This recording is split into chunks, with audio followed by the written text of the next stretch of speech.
Good morning, friends. Welcome back to another episode of GM Philosophy in the Morning. Today and for the next few days, I'm going to be publishing something a little different than my usual Game Master Tips videos. These sessions that I'm going to publish over the next few days are me running the Haunting at Ashburrow campaign for the amazing players who started the whole thing with me. This is the very first campaign I'd ever really run virtually. I launched it soon after starting my Discord. If you want to join, that link is in the description. And I ran it with very low tech. I did not really know what I was doing. These players were so amazing, helping me not only to run this campaign, but also basically creating this amazing story with me and also helping me to learn what to do, what not to do on virtual. And while the tech is a little bit painful, there is some amazing role play going on in these sessions. And I'm publishing them because we're getting ready to wrap up this series with 2 more sessions to finish out this arc. And we're going to be wrapping these up soon. So I wanted to get these sessions published, get them out there for the players so they could kind of catch up on what happened, but also because I just want to share them with everyone. Now, the background to this is pretty simple. The player characters are part of the Bronze Accord Fighters Guild, basically a group of professionals who were hired by a wealthy patron from the small village of Ashburrow to come and help them solve a demonic haunting problem. As it turns out, they've been having this problem for 400 years, and they're worried that the 400th anniversary of the hauntings is going to bring something dramatically climactic, and they are desperate for outside help. They've exhausted all their resources, and so they've called on the Bronze Accord to help them. And the player characters taking the contract have shown up at the village and are preparing to investigate and hopefully solve this demonic infestation problem going on. But they are going to learn that there is a lot more going on than they were originally told, hence the mystery and the terror of the Haunting at Ashburrow. So I invite you to sit down, grab yourself a caffeinated beverage, maybe hide behind something, because you know what? This campaign is a bit of a gritty, demonic horror setting in a small village. If you would like to run the Haunting at Ashburrow yourself, you can purchase the book. The link is in the description. You can also get the ebook as a free download if you support my platform via Ko-Fi. Here at GM Philosophy, we're all about helping game masters to run better games. And the best way to start that process is to either join the Discord, links in the description, or if you'd like to continue the journey with a product, I have an ebook that I give away for free. It's my top 10 Game Master tips, where I give my personal insights into what I think Game Masters can do today to level up their games using top 10 tips. If you would like to grab that, you can get it for free by joining my email list. Link to that is in the description as well. I invite you to take a look at that. And you know what? You might agree, you might disagree. You can at least take a look at it and get on the mailing list so that you can be aware of future events and things like that. In the Discord, we run things like GM Hangouts, we have GM Masterclasses, we have community one-shots. I offer a program where I play in one-shots for other GMs who want to hone their craft, and then I give them constructive feedback. So we're doing all kinds of things to help game masters really improve the game. But you know what? In this session, you're going to see me and some amazing players having a really good time playing virtually, playing through the campaign, The Haunting at Ashburrow. This is episode number 2. You can find episode 1 up here, and let's jump right into it. Thank you so much for coming by. And without further delay, let's get into the adventure.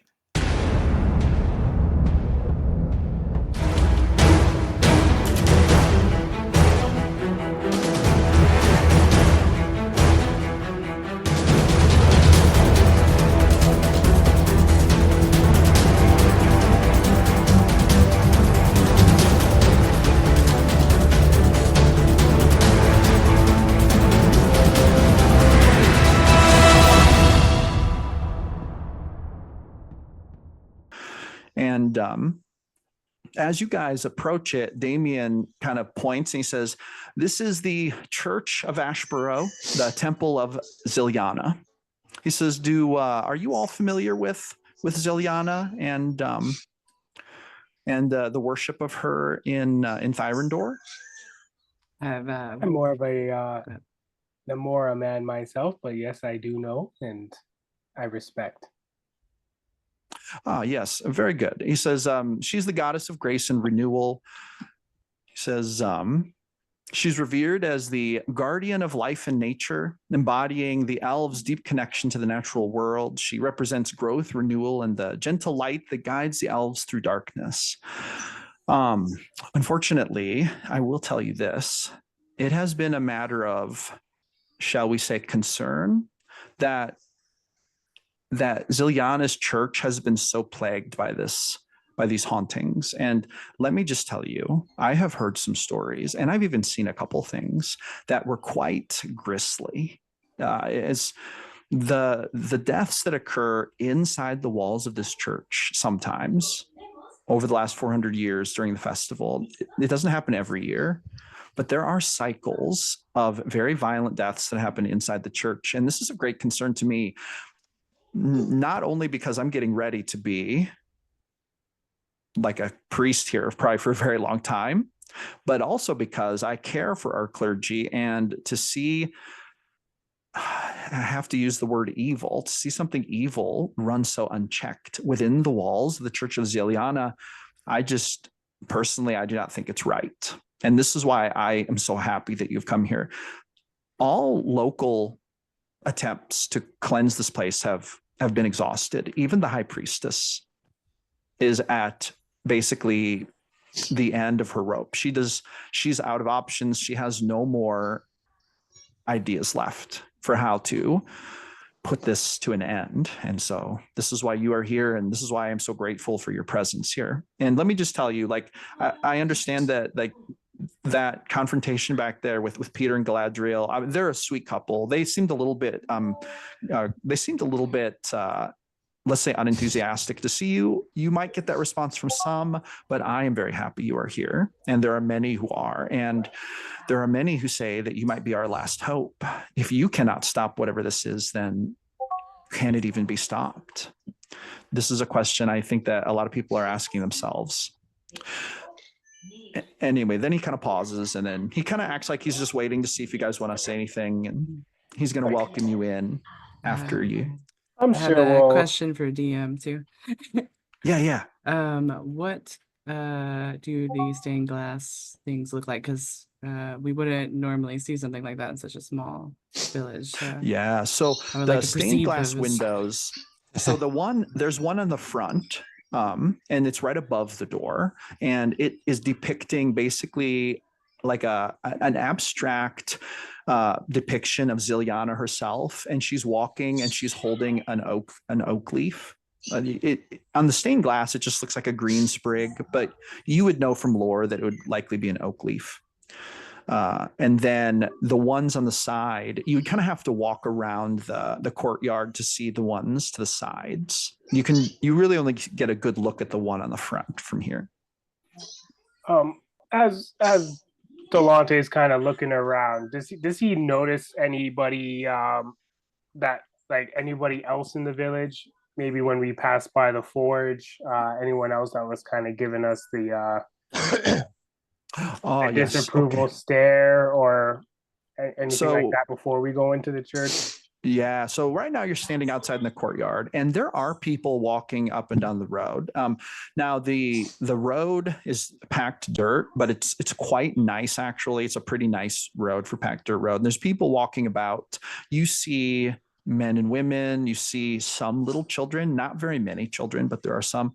And you see like one cart being pulled by a donkey at one point. So it seems like there's not a lot of activity. You only see about a dozen people total between the bakery and the church.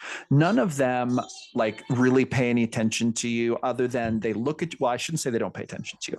They do pay attention to you. They look at you, and most of them act just really curious. They just like look at you with this look of disbelief, like kind of like on their expression is, who are these strangers? Why are these weird looking people in our village? And then they like notice Damien, and then like a look of realization comes over them, like, oh, this must be, they were expecting the guild, like it must be them. So that's kind of the reaction, and no one has really talked to you. In fact, you saw one couple like move to the other side of the road to like avoid you as you're walking up, kind of like you would if you saw someone sketchy walking up the road.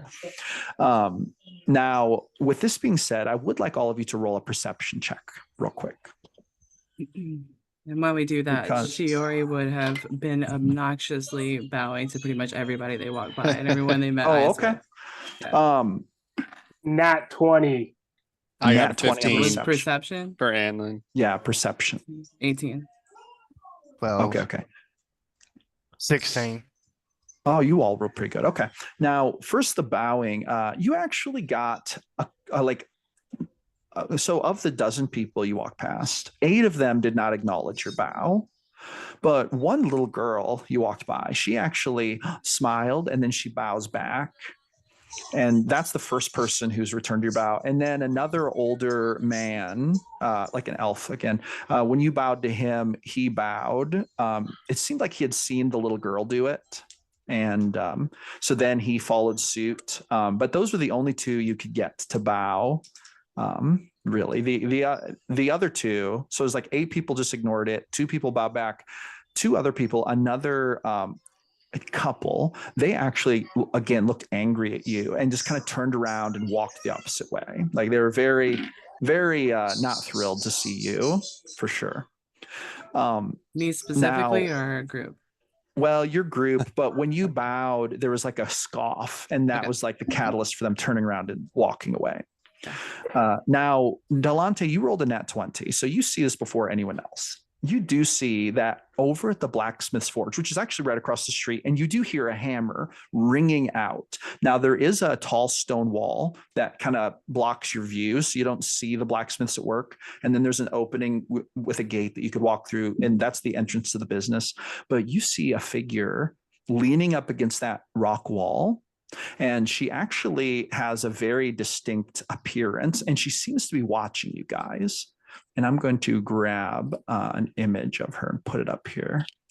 Give me one moment. There we go. Oh, wow. She looks like this. She actually has an eye patch on one eye.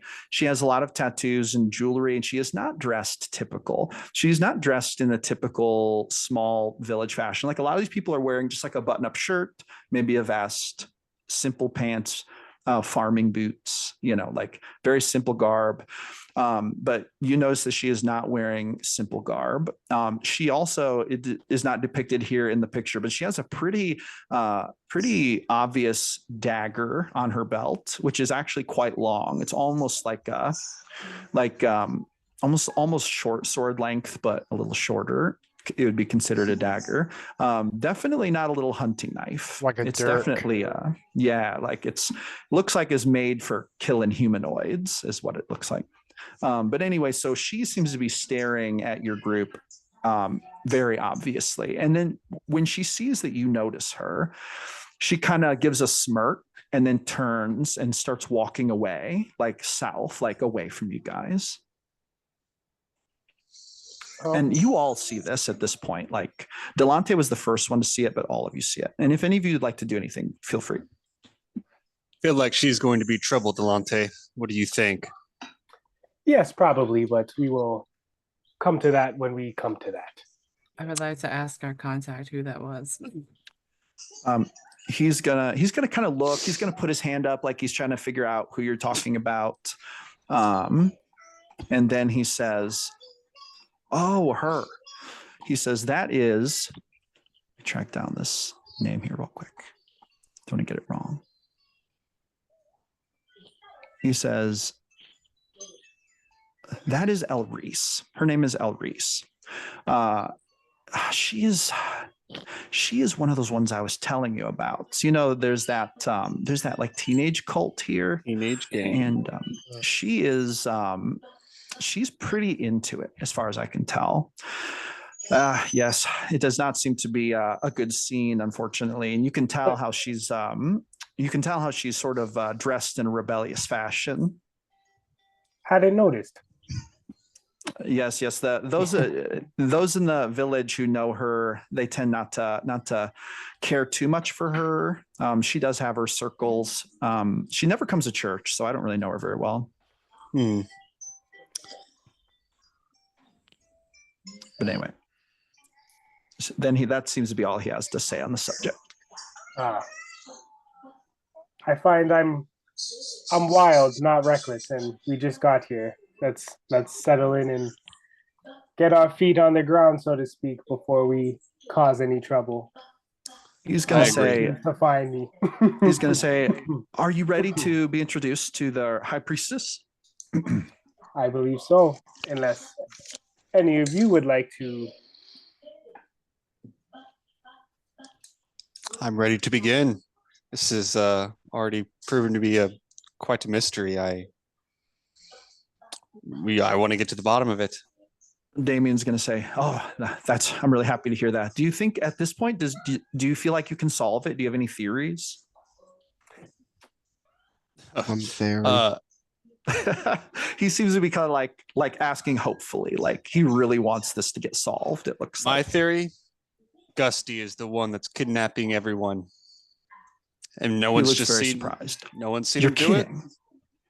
And he's gonna kind of look to the rest of the group and just tap a little nose or tap a Peter little finger nods. to the right side of his nose. I look Damien at you shakes with his this head. He's like, real obvious, like, wait, what is that? Oh, it's just like a wink and a nod type thing. Oh yeah, I mean I get it, but I don't. You've never done that with us before. Too early to Oh tell. well, I've never had a reason to before now. That was out of Yeah. character. Damien just kind of says, he says, this is such my mind is blown. Gusty. He just like turns around shaking his head like he just heard like the most wild news. He's like, see, everyone is wrong about this whole thing. That's why we needed experts, professionals. Before we jump to any conclusions, allow us to collect some more data and continue our investigation before we just assume anything. That was just a theory. Oh yes, He's I'm gonna not say, turning in any "Of course." reports. He's going to say, yes, I understand. More investigation is needed. Better to measure twice, cut once, as I always say. Yeah, something like that. Precisely. Anyway, so then he says, let's go on into the church. And then he just walks up. There are two big double doors. Now, as you walk up, you see that there's a sign on the door. One and it has second, the DM. year written on it. I got to go change my daughter's diaper real fast. I'll be Oh, right okay, back. that's fine. I'll just tell you about this because this is pretty easy thing. There's like a sign on the door and it has the year on it. It says 1011, which is technically, on the universal calendar, what year it is right now. The year kind of restarted, like the year calendar system started 1011 years ago. That's kind of a deeper backstory thing that isn't super important to this particular thing. You just know that that's the correct year. And then Damien kind of points at it and says, as you can see, he says, every year we update the year on the door here. And it has been this way since the church was started almost 2,000 years ago. The church has been here for nearly 2,000 years, built very shortly after the Great Rift War. And obviously, as you know, the whole village was said to have been buried on a mass elven grave from the war. A very terrible thing, but I'm we take great pride in the fact that we have been here ever since then. And the Church of Ziliana, this church here, has been here through all of that, the rebuilding after the Great War. He says we've served the village here for almost 2,000 years at this point. And it is now my job to carve the new year into the placard. And so that's my handiwork. He kind of pauses as if he's expecting you to comment on it. Can I Yeah. study it a bit more? Go ahead, do that again. Sorry, what's that? I wanted to study his carving into the door and see if it's similar at all to that of the tree claw mark. Oh, you find that this is a much better carving job. Okay. Yeah. And it definitely seems to be kind of like an official carving. In fact, you wouldn't be surprised if Damien did do this. He might actually be proficient in wood carving, possibly. Mm. I'm back. Ooh. Sorry about that. Oh, no, you're Excuse fine. me, They're just yeah. talking about the fact that the year is carved on a sign on the door. And Damien was just saying how the church has been here for almost 2,000 years, and every year they update the date. And he's very proud of the church's lineage and the fact that he was the one who carved the new date on the new door sign. And so he was showing it off to you, basically. I would like to ask Damien, do you know if anything has happened to the people who've carved the dates in the past, like during this event? Oh, unfortunately, most of them have died. He says most of the clergy who serve here have died, unfortunately, in the hauntings, or allegedly.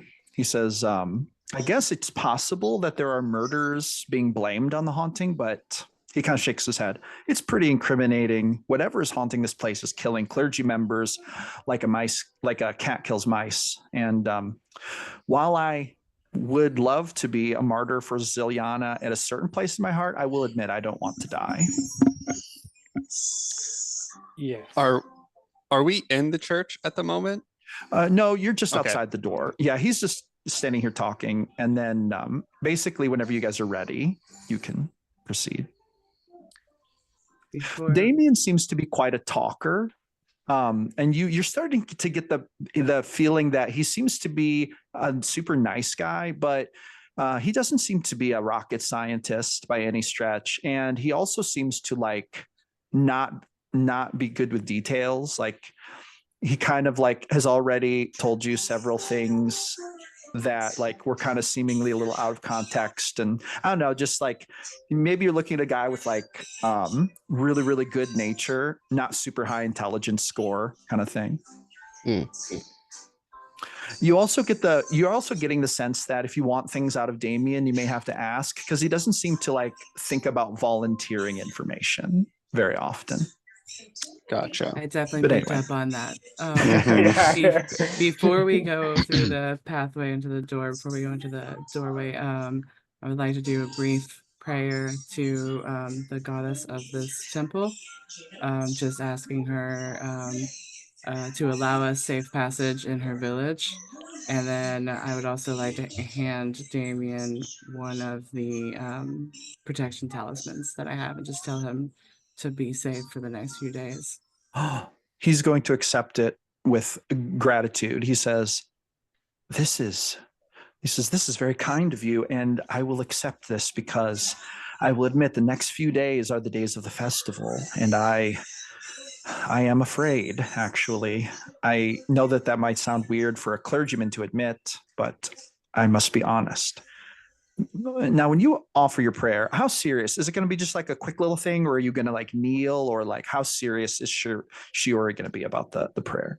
Oh, legit. She takes her job seriously. So very Oh, okay. Roll a religion check for me. all right. Oh, dropped it in the floor. You got, what was that? Oh, It dropped one. is- I dropped it, yeah. I got 12. So as you are praying, you feel this cold chill come over you.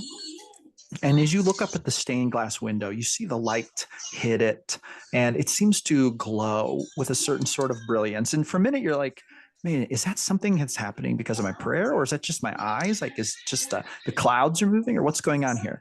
But then you feel like you sense some like a something is imparted to you, and it's just one sentence, and it's not, you don't even hear words, you just, these words come into your mind, and it's like, this place is in grave danger. Like you just feel like those words have entered your mind. Did you think of them, or were they sent from the goddess? It's so hard to tell, but this is the feeling you kind of get, and you do feel a chill, and then you get goosebumps, and you kind of feel this unease. Anyway, I'll share the vibe with the group on the low. As she's praying, I kind of nod my head respectfully, and then seeing we're about to enter the church, he scrapes his boots off on the ground outside, make sure they're clean. oh, okay.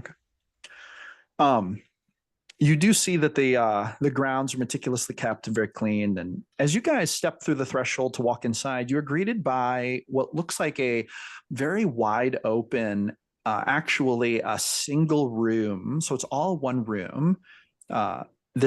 The front is a little thinner, and then it widens out into like the sanctuary. There are these stone pews made of like polished stone, actually quite fancy for a little place like this. Like there are about 10 rows of pews, and then there's an altar up at the front. And Obviously, there's a place where it looks like messages are read and sermons are given. And then there are three over to the right side. There are three what they call, well, they would call them like prayer rooms, but they're like little rooms with these metal doors that are like made to look like vines. So you can kind of see through them, but they can close to offer some privacy. But they look like little rooms people could go into and pray in. Right now, all those doors are open and there's nobody in them, but there are three little prayer rooms off to the side, and then there's the sanctuary. At this point, you can see that there are stained glass windows on all four walls, and you see that all of them are various different depictions of what seems to be Ziliana. One of them is her under the moon. One of them, obviously on the front, is her with a leaf. One of them is her walking on what seems to be a lake or the ocean, like she's like walking on water. And then the other one, the one on the back wall, is her next to what looks like a pyre, like a pile of logs that would be used to burn someone, which is actually quite out of place amongst the other three images. And that's the one at the back wall.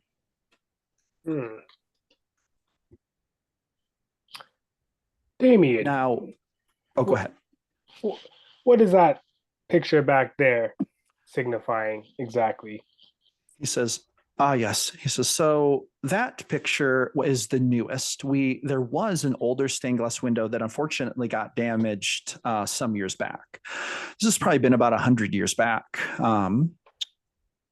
It had to be replaced. And there was great debate about what depiction of Ziliana should be placed in the window. And then his voice gets cut off by someone else. There's a back door to the church off to the side, and that door opens, like interrupting him. And you see a woman walk in, and then she apparently had heard your question from outside, and then she says, and the benefactor who paid for the replacement of the window got to decide on the final depiction, and it was that, depicting the burning of the witch 400 years ago, the witch Alania, the one whom they believe started all of this. And then she like shuts the door behind her. Now, this woman who walks in, she's wearing white priestess robes. There's a hood. She has a little circlet that's like silver with a little green gem in the front. She walks with this sort of elegance and grace that you would expect of a high priestess. She has a silver amulet to Ziliana around her neck. She's wearing very like nice cloth shoes. But other than that, her robes go all the way down to the ground. She seems to be quite old. You would put her age at probably 400 to 500 years of age, and she kind of glides across the floor with this like ethereal like grace that those of you who have met elder, like very educated elves kind of come to recognize. They almost like dance about in their elven grace at a certain point. And that's kind of how she is. She has these piercing blue eyes and very, very light skin, almost pale looking, actually. But you have a feeling that that's maybe not completely her skin tone. You have a feeling there's some kind of makeup she's applied to make her skin look whiter than usual. But she does have these bright blue eyes, and her lips actually are a green color. Once again, seemingly the work of some kind of makeup. Anyway, so she approaches all of you, and then she says, for this. She says, welcome to the Church of Ziliana in Ashburrow. I am the High Priestess. My name is, sorry, I have to find this name real quick. Renisha Agwin. You can call me Renisha. And then she bows to all of you, like collectively. I return the Now bow. she says all this in common, actually, but it's kind of broken common. It's common with a very elvish accent. You said her last name was Okay. Egwin? Agwin, yes. So it's like Agwin. Aegwyn. Perfect. And then she's going to kind of put her hands together and she's going to say, so tell me, what can I do to help you? She says, what can I offer you that could be of assistance? Is there anything you would ask of me? She says, let's go ahead and make our acquaintance and plan this business. I'm She says, your curious. contract has been paid. The festival begins tonight. It will last for 3 days. She says, over the next 3 days will be our last chance to be rid of this haunting, of this demon, once and for all. And when I say last chance, it's because you are here. And as far as I know, there are no more resources available to hire anyone else. You have been called here because we were told you were the best. And so we put our faith in you. I'll do it. Sorry, I'm gonna just jump in because I feel like the whole religion thing, my character would immediately introduce herself in old Southern Elvish as Shiori monk of the Mythalis in Vieira. If there is any way we can help you, please give us all the information you have. She's going to look at you with this kind of look that's like studying you for a moment, as if she's contemplating whether she liked your greeting or not. She definitely does not seem to be in a hurry ever. She seems to take her time talking, take her time responding. So she just stands there for a moment.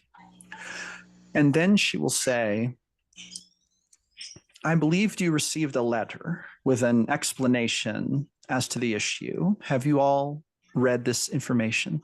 Indeed. Aye.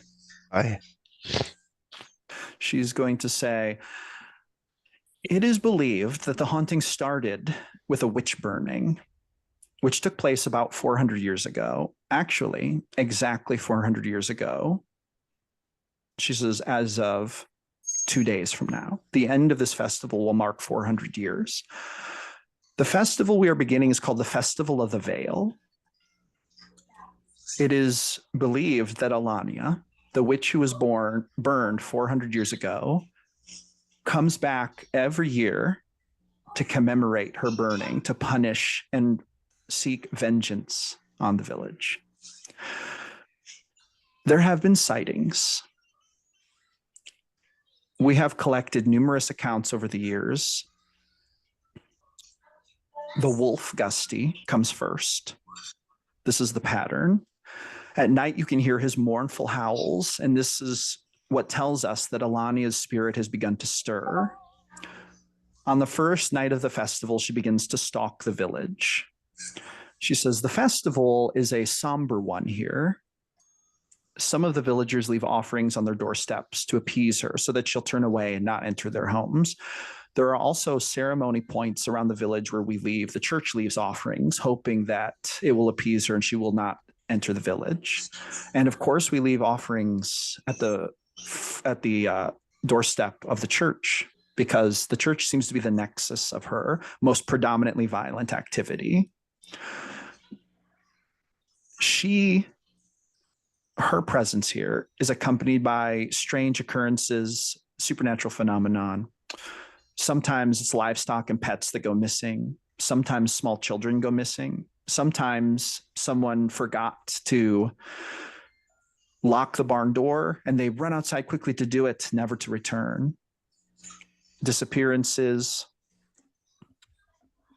reports of a young girl moving amongst the shadows, long claws, blood dripping from her fangs, always wearing a veil. These accounts are fairly consistent across the last 400 years. Of course, she's also been seen in different forms. There are times when she's seen larger than a small girl would be, melding into the shadows, moving in ways that are unnatural. Sometimes it seems using the shadows to hide her movements or even to transport herself. She says, there have been the murders also, grisly, violent affairs where bodies were found, flesh ripped from the body, in a very gratuitously violent fashion. And it's not like a wild animal attack. It's not like wild animals who attack for hunger or because they're defending their young. It is like gratuitous brutality, the likes of which I have never laid eyes on before.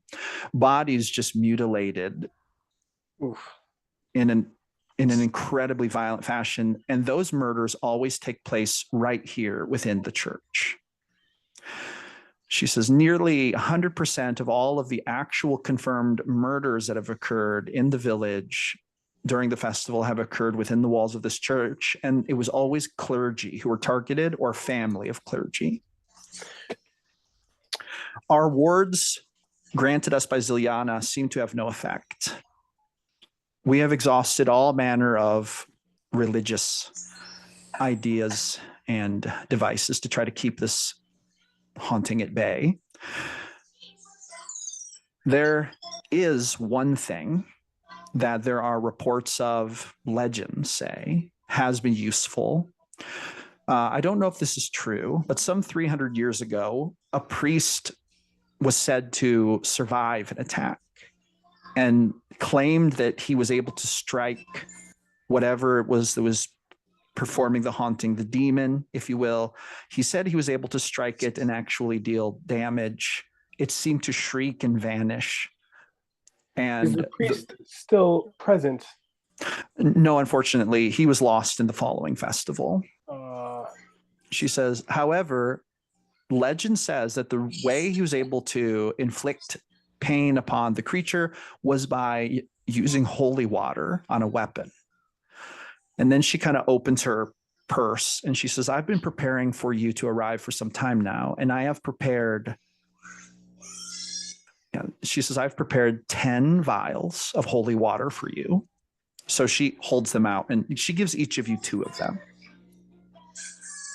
She says, this holy water could be used possibly, and I do not know how you as the professionals would know best how to make this work, but this is the only known thing that has ever even possibly, there's any chance that there's evidence that this could possibly help. This is the only tool that we have that could possibly be of use. I'm afraid you are the aid we have been searching for. She says, she's going to say, now, with that being said, do you have any questions I could help you with? Or she says, is there any information you'd like to ask that might be able to help you in your search here? Selvig speaks up. Were you around when this witch was burned? She says, I was alive, but I was not stationed here. I was only partway through my clergy training when this happened. I was in a northern city in Thyrendor, so no, I was not here. I'm afraid there are only a handful of those left who actually were there to witness the burning. One of them was your benefactor, Gideon O'Neill, the one who paid for your services. He is one of the eldest of our village, and nowadays he has taken ill and he rarely leaves his home. In fact, he has appointed Damien to be his official liaison with you because Damien is his personal priest. So he was there, she says, and there are a few others who were, she says, who are no longer with us. They are alive, but they have since departed from the village. There are those whose parents were there, and so they grew up hearing the stories. But I'm afraid that in the village, confirmed, the only person who is still alive, who is still here, who bore witness to that event was Gideon himself. This priest who survived the attack, I know he perished the next festival, but what was done with his body? Did you burn it? Was it buried, perhaps? Could we visit the tomb? Maybe there's information to be gleaned there. She says his tomb is in the back. There is a small graveyard behind the church, and his grave is back there. I could show it to you if you'd like. It is a simple grave. I'm afraid it's not very elaborate. He was buried. She says he wasn't placed in a mausoleum or anything, so I'm afraid his remains have likely long since decomposed now. DM, the floor is stone, or yeah, the floor is actually stone. Yes. okay. So Anlin's gonna just like he's gonna tap his foot on the ground 3 times, and he's gonna activate his tremor sense. He's just basically trying to see if there's any watch out, sweetheart.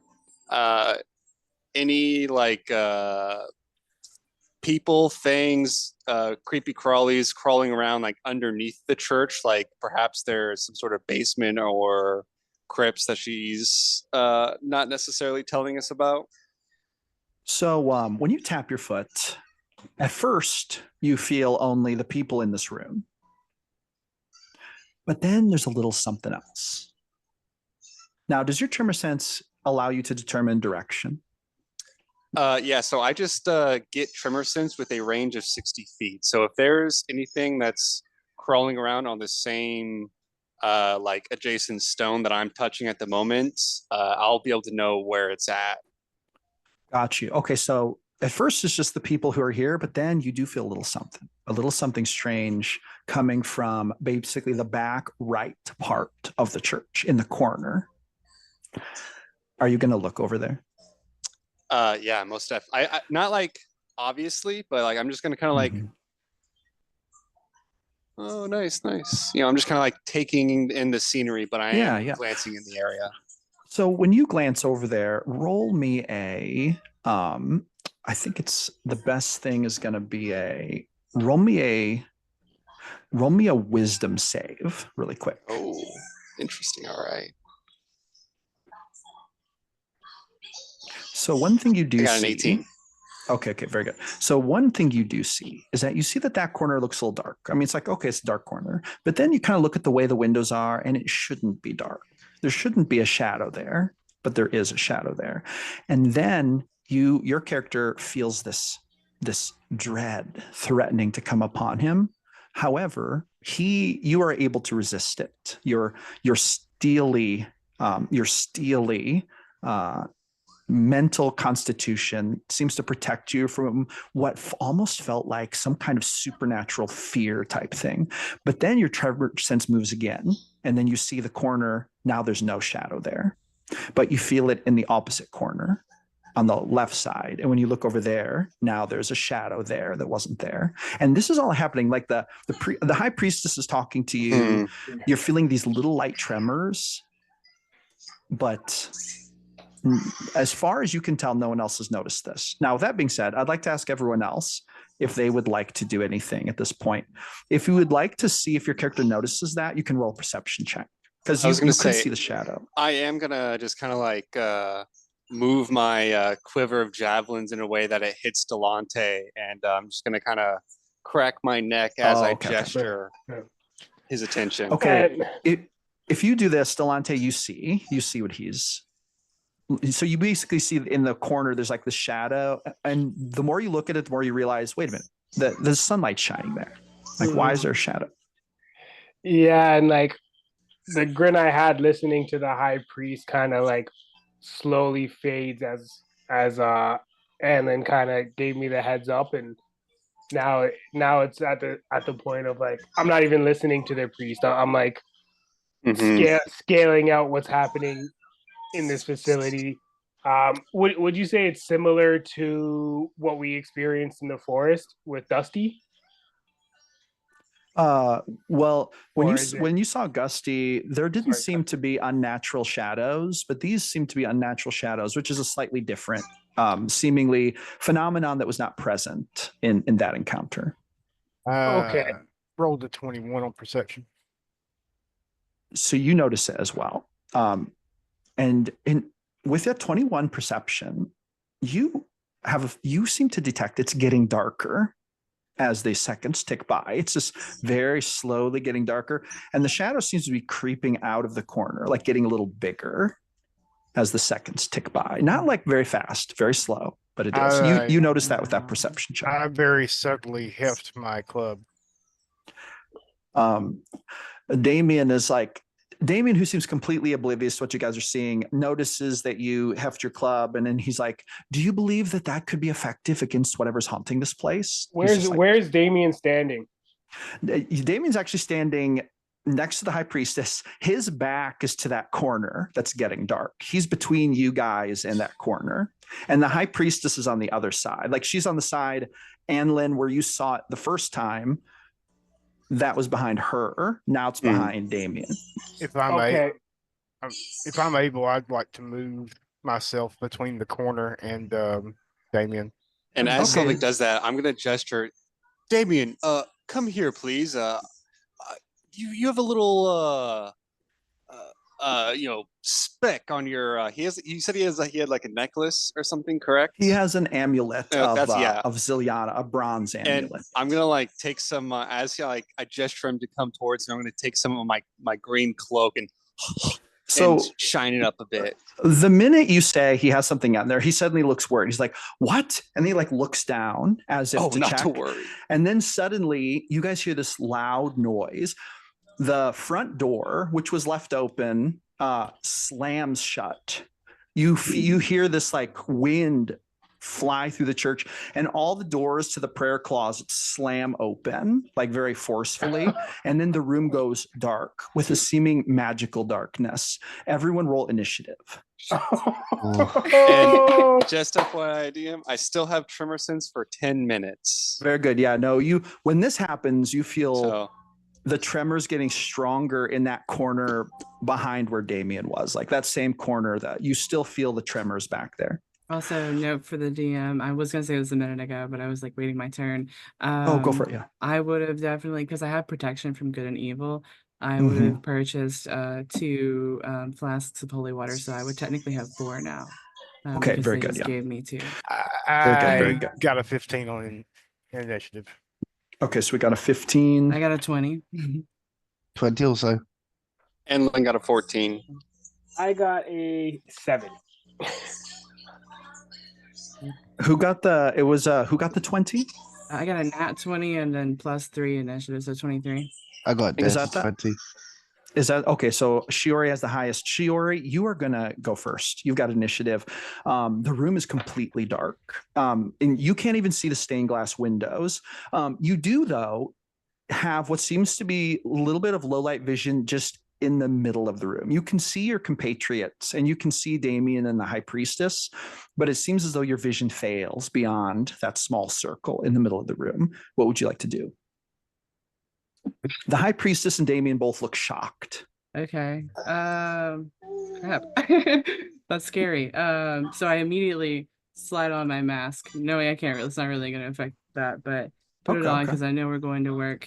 And I think I'm going to automatically dump out one of my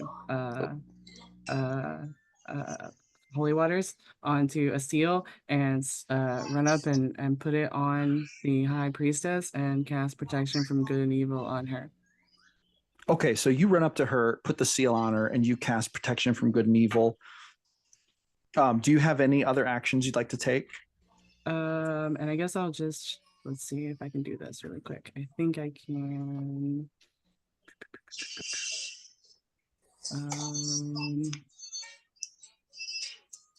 Sorry. So I'm just gonna be able to use patient defense by default. So I'm just gonna have myself prepared to deflect or whatever I need to do. Okay, very good, very good. If something triggers that, just let me know. Okay. All right. Next, we're gonna go to Delante. Oh, I only got a 7. I know, but I'm going like around. Oh, okay. So seeing as we're pretty much in pitch darkness, Delante grabs diplomacy, and you just see him as he grabs it, kind of like squeezes it tight, and it just like ignites in a flame. I'm using my Crimson Right ability to activate my special ability as a bonus action. So I'll get I have to roll a d6 for minor necrotic damage, taking 2 points for my crimson. And I essentially, it's imbued with flame. Okay, very good. And so you said there's a light in the middle of this chapel, and the rest is darkness. Yeah, well, when I say light, it's more like there is still some visibility in the very center, but there isn't like a source for it. It just seems that the darkness has not encroached completely in the center. Okay. I think I am going to. Can I make it to the center?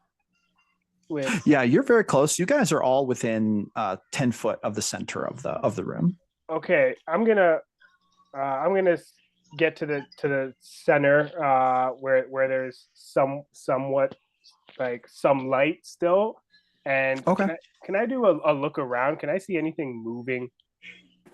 So or anything approaching? Would you like to so make me a perception check real quick. Absolutely.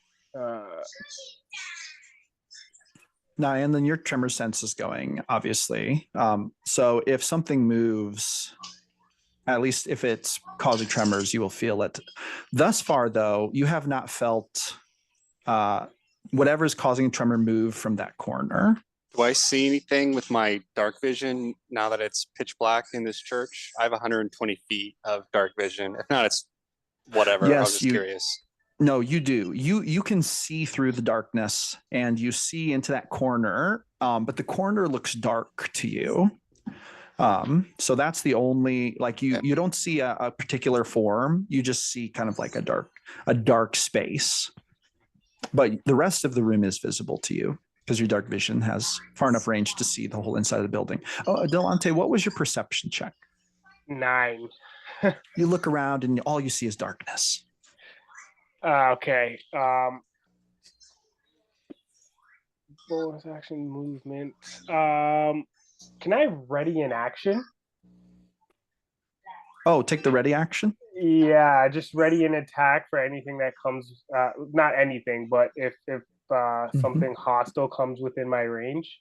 Yes, for sure. Kind of standing there, I kind of just gear up my sword, and I'm kind of like looking around to be able to like give it a pierce if something comes into my range. Very good, very good. Yes, totally. Okay, so you're in the middle of the room. Shiori is standing next to the high priestess. Anlin, you were standing right next to Damien. And I believe Selvig and Peter were still sort of in the middle of the room, pretty close, within 10 feet of all the rest of these people. The next thing you guys hear is a shriek. Like the whole church, you hear the shriek. Anlin, your tremor sense triggers. You feel the tremors move from that corner to back to the other corner behind the high priestess. And everyone but Anlin needs to make a wisdom save. So fortified. What was? Oh, yeah. All right. And then basically well, go ahead and tell me what you got. 4. A 4? Mm-hmm. Okay. What'd you get, Selvig? 11. 11, okay. And this is a fear-based thing. So if you have anything that protects you from fear-based abilities, like abilities that would cause fear, that would help you in this. Just FYI. We were doing wisdom? Yes, a wisdom save. Okay. Nat 20 for Delante.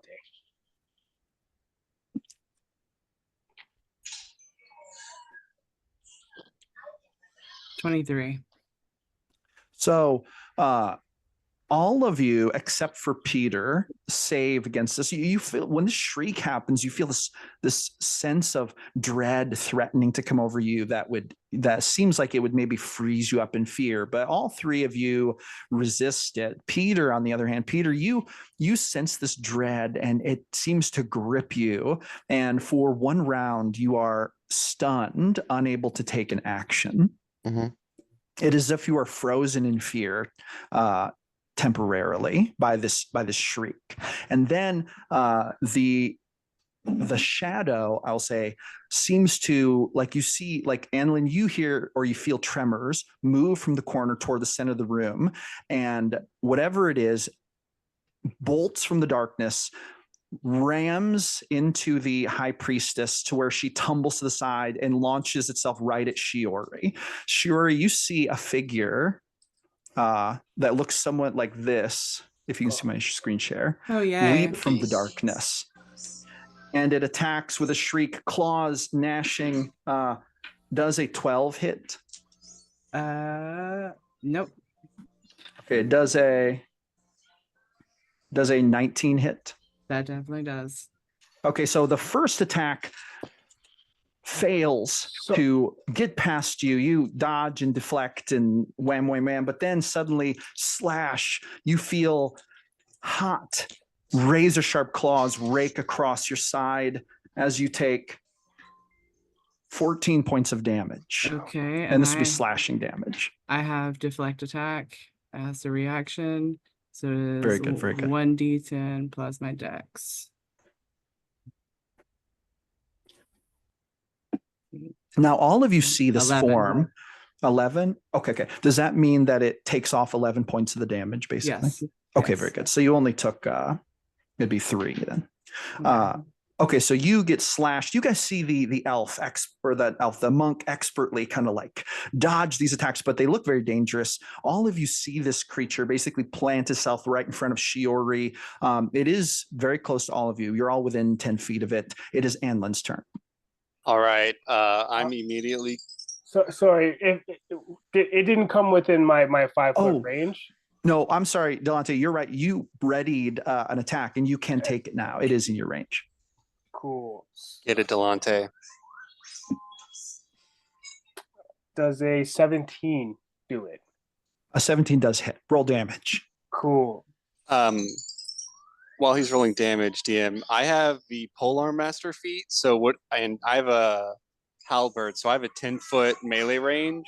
Would it have gotten within 10 feet of me as it approached Shiori? Yes. Can I use my reaction to take my polearm master attack? Yes, absolutely. I have a Roll to hit. I have a question for the DM after that. Yes, yes. So was I first in initiative? Yes. Okay, so my deflect was a reaction. So do I get to actually still try and hit this thing back? Yes, if you haven't, well, you cast protection from evil and good. I Yes. think that probably counted as your action. But if you get to take another action, absolutely. Okay, I thought that was like before it attacked me. No, it was before it attacked you, but like we okay. were already in initiative. Okay, cool. Yeah, yeah. Thanks for the clarity. Oh, no problem, no problem. So Delante and Anlin, what were your attack rolls? It was 8 slashing and 3 fire damage. And my attack slash. roll was 22. 22 will hit. For 6 slashing damage. So Delante, when you swing your sword, you swing and it's almost like your sword goes through the form, but the fire, like you see the fire kind of like light it up and then it shrieks a little bit, but you get the sense that like the blade did not seem to do much damage, but the fire did. And when you hit with your weapon, alas, though your attack was perfect, the blade seems to pass through her without affecting her. Unless it's a magic weapon. Let me just look to see. Anlin, is your polearm magic? No, Okay. my halberd's So, not. Unfortunately, you realize, it doesn't seem to be doing anything. Gasp. All right. And it doesn't have blood by any chance. You do not see any blood. You see the fire kind of like flare up on it, and then she like shrieks. But that is all. That's all that happens. It is. Anlin, do you have any other stuff you'd like to do? Yeah. So that was a reaction. That attack was a reaction when it came in to my melee range. I'm then going to bonus action rage. And when I rage, you're gonna see just like coming out of my clothes, just like these tree branches, just kind of like reach up, almost like veins up my neck, giving me 5 temporary hit points. Nice. And then I am going to take out that vial. I assume this is going to be my action, but to take out the vial of holy water, and I'm going to smash it on the blade of my halberd. So when you smash it onto the blade, you see this reaction. It smashes, the water just coats the blade, and then you see these wisps of steam kind of rise, and then you hear this growling come from the creature. And if you look at it, you see its kind of purplish eyes look over at you as if you just got its full attention. And then it kind of looks down at your blade and looks up at you. It seems to be taking note of what you just did, and it seems to be drawing aggro, as they say.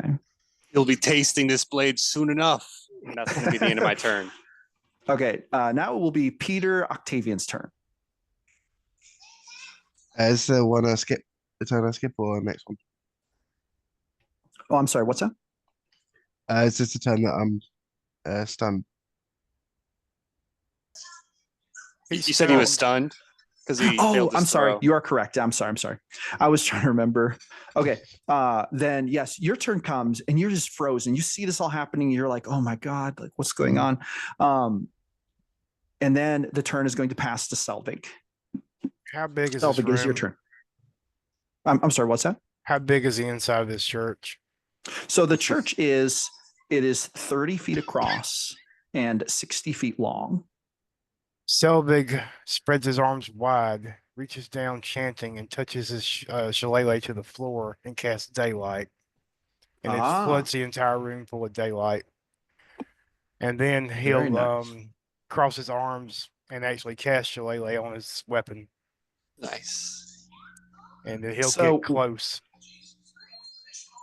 When you cast daylight, it does, all of you see almost like, would you like to describe what it looks like in any like flavor sense, or would you like me to describe it? It's like full HD bloom, and then it calms down. Shabam. So full HD Nice. bloom. It's almost like, whoa, in the darkness, like it's almost like your eyes. And when this happens, you see that the darkness does in fact get just like peeled back. It almost feels like it's fighting for a moment, and then it gets peeled back. Now all there is one like shadow, like an area of darkness where this creature is. You can see the creature moving within the darkness. So the darkness is, you can penetrate it with your vision. The creature now, it seems, is unable to hide, and it is fighting in full view of all of you. And you see that it looks small. It looks about 4 foot tall, and it's kind of hunched over. And it seems that when it attacks higher, but it kind of leaps. But anyway, Selvig, would you like to make any movement? I'm going to get up close. Are you going to come within melee range? Yes, Shabam. Anything else? that's it. All right, it's Shiori's turn. Now, at this point, the creature's shrieking. It was looking at Anlin, but then it looked over at Selvig, and you hear it growl. It seems to care way more about what Selvig just did than what Anlin did. But you can just tell that it's paying attention to Selvig right now. So it's your turn. Okay. Would it cost me a full action to do a quick dip of my dagger or my needles in the holy water? It would. So the way it works is it would cost an action to basically coat your weapons with holy water. And so, but if you do that, you can coat all your weapons if you want. You could be like, I'm going to coat everything with holy water. And so it'll now be that way. But yes, it would cost you an action. Oh, right. I will coat my combat needles, the one I fight with, and as my bonus action, I would like to throw a kick at the back of the head. Yes, roll to hit. So you, again, same as when Anlin, when you apply the holy water, it seems to sizzle in the presence of this creature. And you feel definitely that your weapons take on a magical effect. 3, I only got a 5. A 5. You kick, the creature dodges easily, hisses at you. Okay, would you like to do anything else? I'll use disengage to just back up 5 feet. Okay, like out of melee range, basically. Yeah. Okay, so you back away from it. It seems to want to slash at you as you go, but you're too quick. It just can't get a hit in. All right, it is now Delante's turn. Okay. Seeing what's going on, I kind of slacked on my turn just because I'm still learning. But I think I'm going to I'm gonna have to do the same, coat the weapon, take the action to like coat my great sword, and in position. So Selvrig is up in personal, and Yeah, so is Anlin. They're both right up on the.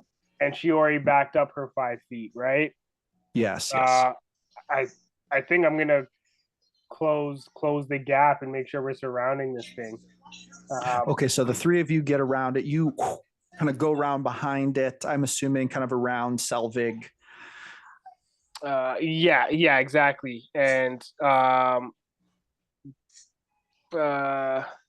bonus so that's coating the blades, my action.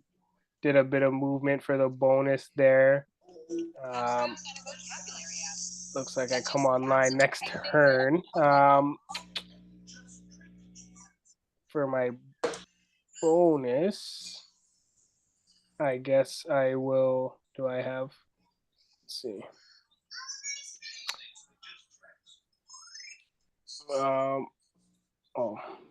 I think for my bonus, that's I don't got anything I can do in this state, so I guess that will be my turn. All right, so the creature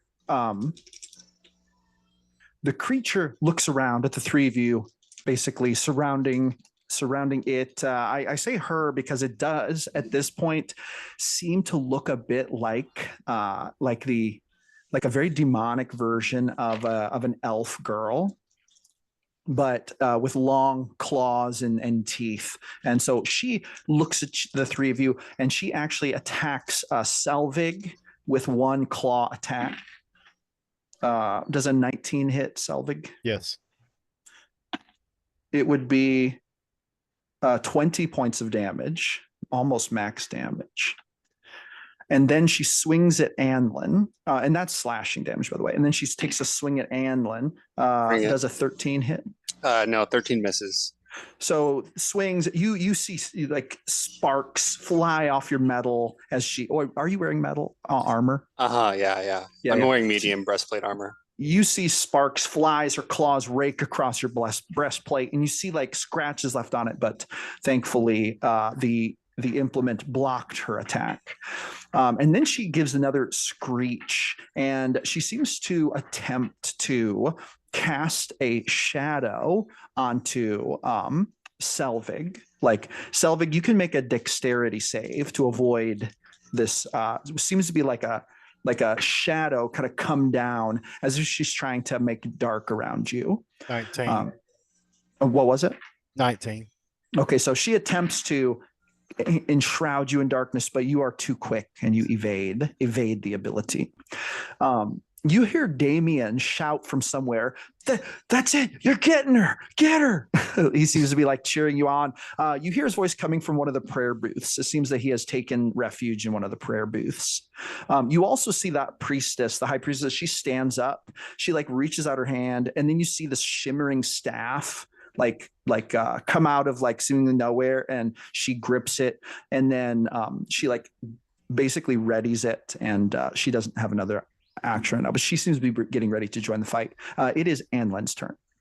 All right, at the start of my turn, Delante is going to get 7 temporary hit points from my you're going to see those same type of branch-like veins kind of come up underneath his close up his neck as he gets those temporary hit points. And then I am going to just take my 2 swings Oh, not my inventory. Actions. All right. Rolled a hit. Let's see. The first swing is a 25. That'll hit. Perfect. This is with your polearm? My halberd, yeah. Halberd, yeah. That's gonna be 15 slashing damage. So when you slash her this time, because you have the holy water on there, you feel it just like tear through, and there's like this white kind of fire that erupts, and she just like lets out this shriek of pain. You definitely felt that one bite in there for sure. Nice. Second attack. Oh, sorry. Is there more? Yes, yeah. No, go ahead. Continue. My second attack is a 16 to hit. 16 to hit. That will hit. All right, for 11 slashing damage. Again, same thing. White flames just like Perfect. lick up, and she just shrieks in pain. And now you see a little bit of what looks like shadowy, dark stuff kind of dripping from her. Everyone should make either, whichever's better for you, a religion or an arcana check.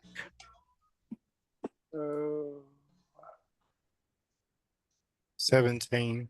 Got a 12. 8. 23. 11. Okay, so Selvig, you said you got a what? A 16? 17. 17, and then Shiori, you got 23. yeah, 23. And then I'm sorry, Delante, what was yours one more time? 11. Okay, so Shiori and Selvig, both of you think this thought at the same time. When you see her bleeding like that, you think to yourselves, she's not just a ghost. There's something else going on here. It is possible she is a demon. Like this is actually a demon who is just like here, like walking the earth, like from the abyss. So it's very possible that you're actually dealing with something that's more than a ghost. Or a spirit or something, because she does seem to be bleeding something that's at least temporarily physical. But anyway, with that being said, Anlin, was that the end of your turn? I don't think it's going to do anything, but I am going to use my bonus action. The Polearm Master feat allows me to use a bonus action to attack with the butt of my polearm. So I don't think it's going to do anything, but nonetheless, I'm going to hit for a 24. That will hit. Roll damage.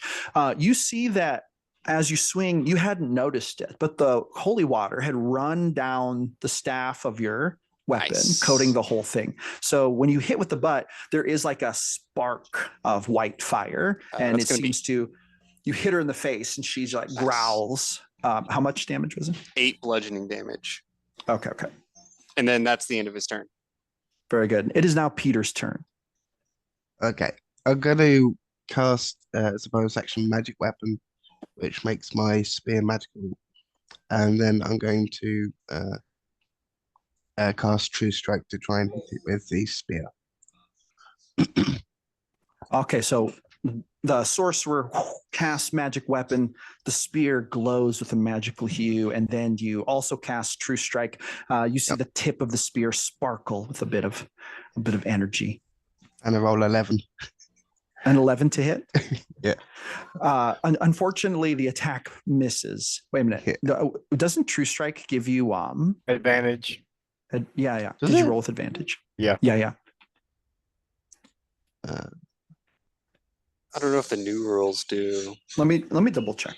I'm pretty sure it gives you advantage. I know in the old rules it's Let me use my wisdom instead of strength or whatever for Yeah, it. I think it's just your spellcasting modifier. Oh, gotcha. Okay, so it was an 11. That's confirmed. So you swing, but unfortunately, your spear fails to make contact. She dodges it. And that's my turn. As your turn ends, and you swing at her, she's very actually preoccupied with like Anlin hitting her and beating her up. However, she does kind of look over at you, and she mouths something actually at you, Peter. And Peter, do you by chance speak Abyssal? No. Then you hear her say something to you, but you cannot understand it. But when she speaks, you almost hear the words in your mind, and she seems to be saying something directly to you. But anyway, if you could find someone who speaks Abyssal, it's possible they could translate for you, because you could probably repeat it back. But anyway, it is Selvig's turn. After taking that hit, he just grunts and says, "Come on, I've had worse than that." And he's gonna attack her with his club. With your shillelagh? Yeah, 23 to hit. That'll hit. Roll damage. Shillelagh strikes true. It's magical energy. 11 force damage. 11. All right. And so you just like slam. Okay, go ahead. Continue. Sorry. Bonus action healing word on myself. Very good. Very good. I got 9 hit points back. Shebang. All right. Anything else, or is that it? That's it. All right. Is Shiori's turn? Okay. DM question. Did we get the name of the little girl who was burned at the pyre? Alania. Alania. Okay, sounds Yes, good. yes. So I'm going to rush forward and get within combat range. And I'm going to attack with my needles. They have the nick property, so they attack twice. Gotcha. The first one does. So I'm gonna roll it twice. Rolled a hit. 8. 8. Oh no, you swing, but unfortunately your knives fail to make contact. She's too quick. All right, cool. On the backswing, we're gonna go for another. Go for it. Damn, I'm missing a lot. That's Oh, no. a 5. A 5. Okay, and then Yeah. No, did you say 5? Yes. Yes, that will be a miss, unfortunately. That's definitely a miss. Yeah. And my level 5 gives me extra attack, so I'm gonna do that exact same thing again. Go for it. Okay, 18, 20, 21. 21 will hit. Roll Okay. damage. Sounds good. And the same thing, you see that when you slash with the knives, you see that white fire just flare up as if, it's almost like her skin is having a chemical reaction to the holy water. A very bad one. Okay. All right. So this is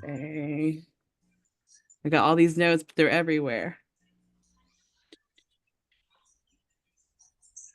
6, 7, 8. Finally, 8 damage. the blow lands true. 8 damage.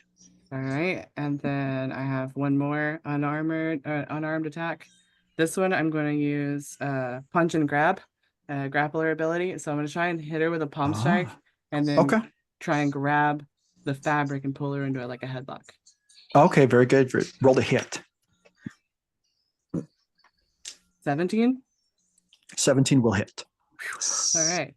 Roll damage, and then there's the grapple. 10. 10 damage. Yep. All right. And then I'll just grab her and pull her into a headlock, and I'll say in ancient Elvish her name, the name of the girl that was burned in the fire. I'm just thinking this might be her. Yeah, I'll say that. Okay, so you grab her and you pull her, and so it's kind of a strange sensation. When you grab her and you pull her to you, there's like parts of her that your hands just like go through, but there is a physical mass to her that you grab a hold of and pull in, and her arms are just like flailing. Her head is like flailing back and forth, and like it almost looks like a blur of motion, like all over the place. And it feels very tight. It's like, oh, you're straining to hold on, but you do hold true. And she is now grappled, and she starts to shriek more. And when you say Alania, when you say that name, her head just kind of like turns around backwards and just like looks you in the eye. And then she says in Old Elvish, she says, "That's not my name anymore." Anyway, is that the end of your turn? That is the end of my turn. Holding tight. Okay, it's now Delante's turn. Looking scared.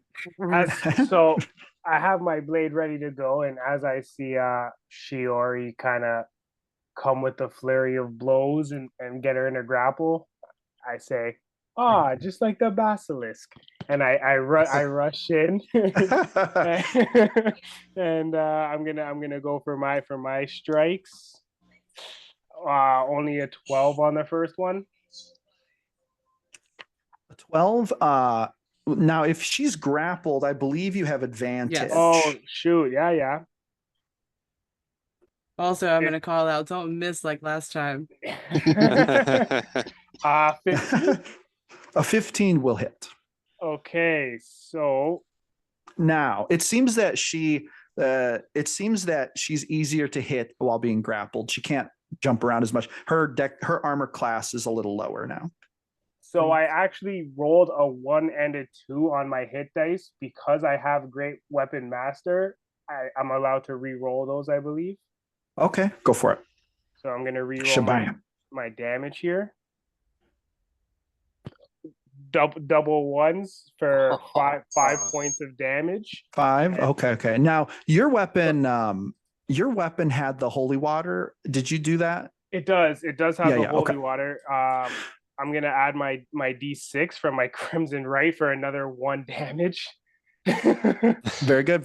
And then I'm gonna go for my my second attack as well. I have extra attack at level 5, and we'll try to.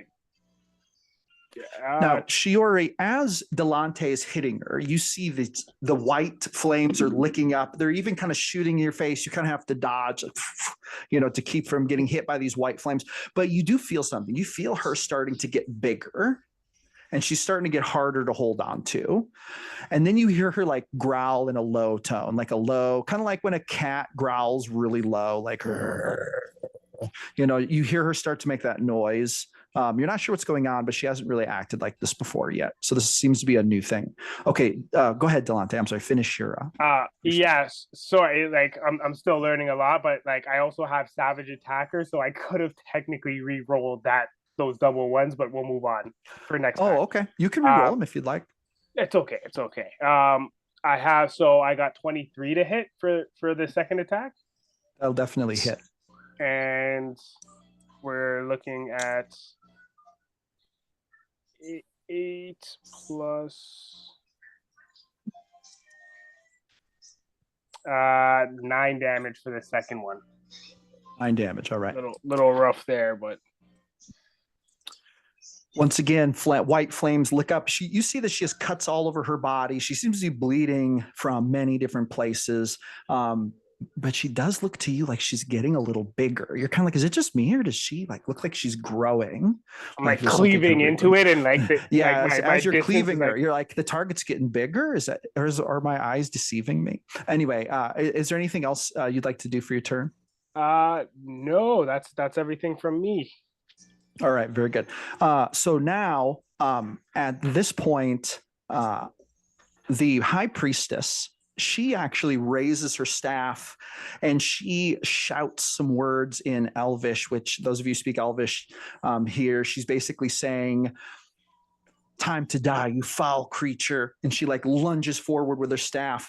But right before she reaches the target, the demon, Alania, the girl, however you would describe her, she kind of looks up. She emits this really large screech. She grows a whole bunch. In fact, Shiori, you have to make an opposed strength check to hold on to her, to continue to hold on to her, and avoid having her break free of the grapple. She made a 9. It's not very good. All right, let's do it.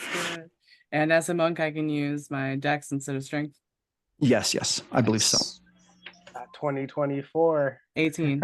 Okay, so you maintain a hold of her, but she's definitely you feel your feet start to slide on the floor as she's trying to pull away. And she anyway, she attempted to break free. She screeches, then she gets smacked in the face by the high priestess's staff. But unfortunately, I say she gets smacked in the face. She was about to get smacked in the face, but she was able to kind of, wait a minute, the high priestess has advantage. No, she does get smacked in the face. Nice. You see some holy light, it seems like radiant damage slams her. So anyway, she takes some damage, and now it is Damien's turn. Damien calls from the booth.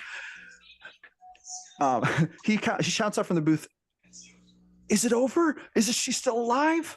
No. He's calling out as if asking you guys what the status is. Stay over there.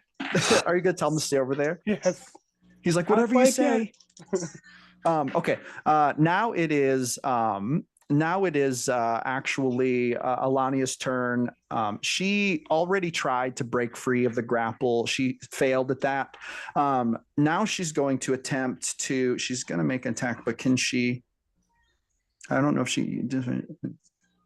Other than the grappler. Okay, so she can't attack you because you are the grappler.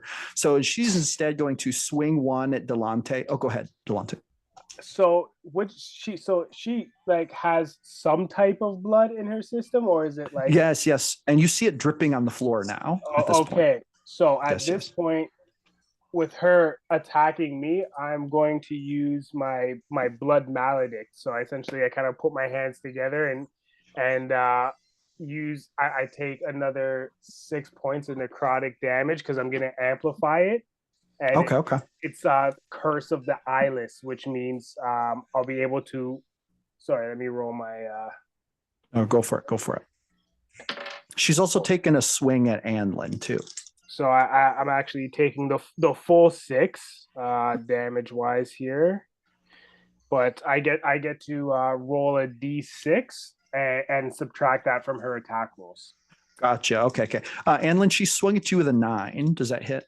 No, that misses. Okay. She's swinging with disadvantage because she's grappled. And then Delante, she swings at you. Her attack would be an 11. Yeah. But so because of your 6, it would be actually a 5.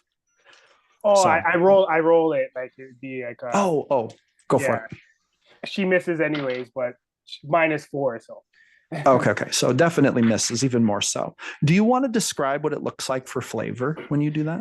Absolutely. So like I put my hands together and kind of do a symbol, and like it's almost as if like there's like a dark reddish energy that kind of comes from my fingers, and my right eye kind of has a trickle of blood. And is this something your eye. compatriots have seen before, or is this a new thing? It would probably be a new thing. It'd be a new thing for sure. There's a couple things that they're used to me swinging a sword. That's probably about it at this point. Maybe Shiori has seen something else that Gotcha. through the adventures, but yeah. Okay, very good. So you all noticed that, Delante. Okay, it is now Anlin's turn. All right, at the start of my turn. Oh, whoops. Now the scene here is one of what looks like, at this point, desperation on the part of the creature. She's being held. Granted, she's trying to struggle free, but she is not. She's getting hit. She's getting slashed. Her darkness is gone. You guys have full view of her movements. She seems to be in a pretty wild state, and she seems to be acting in a manner that would confirm as much from her perspective. So you kind of feel that you have her on the run. Like she's not doing super great. But anyway, go ahead. At the start of my turn, Delante is going to get 11 temporary hit points. Rolled super high on that. thank you, my boy.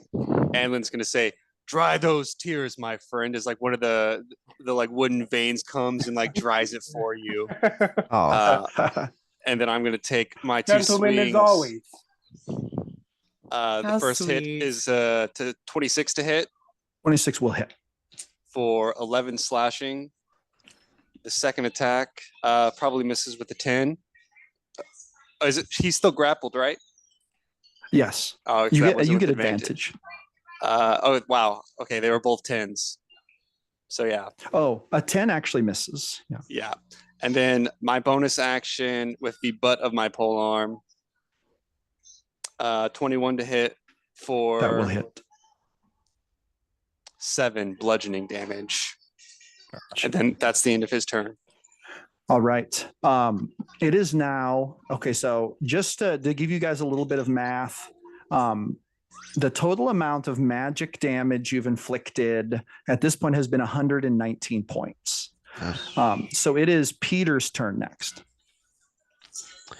Peter, you see that this creature is bleeding everywhere, and you kind of see that after those hits, when Anlin hit her with the butt of the thing, you kind of almost saw her legs buckle and her shoulders slump down. Like you kind of feel like she's hitting a low point. Her blood is just like pooling on the floor at this point. But anyway, it's your turn. Okay. I'm gonna make sure that I don't know if my spear's gonna go through, and then so I'm gonna attack from the side with the spear again. You get to roll with advantage. And then don't forget you have True Strike. Does True Strike stay, or is it just a one attack? I have to cast each round. Use my weapon gotcha. then. So 22 and 23. 22 and 23, they will both hit. Roll damage.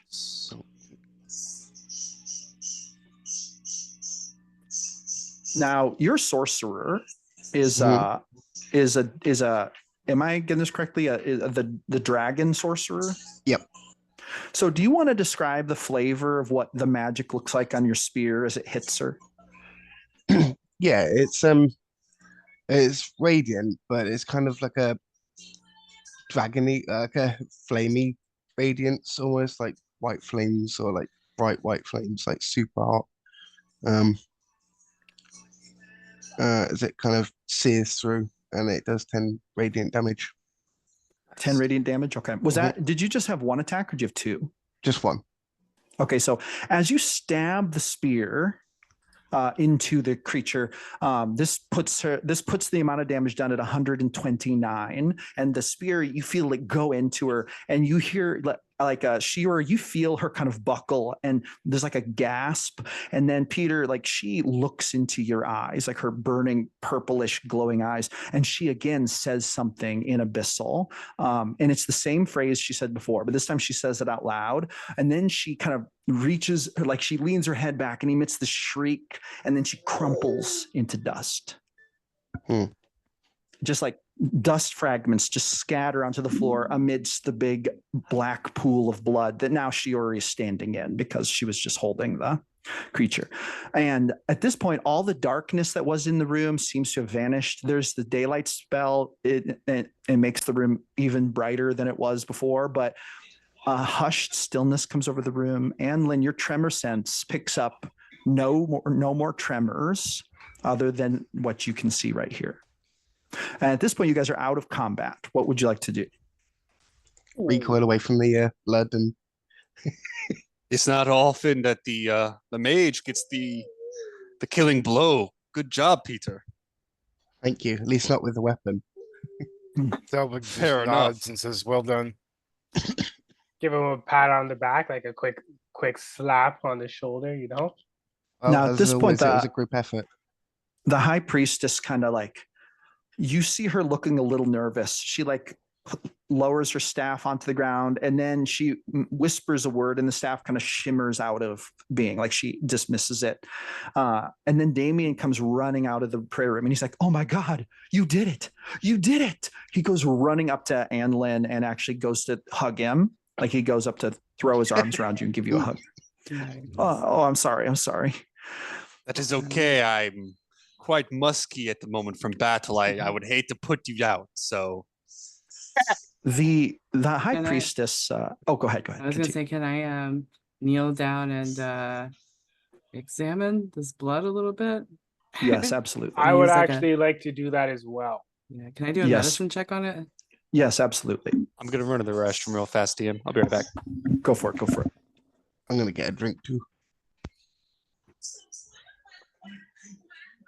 I got 11. So you're looking at this blood, Delante. What did you want to roll on for examining the blood? Investigation. Okay.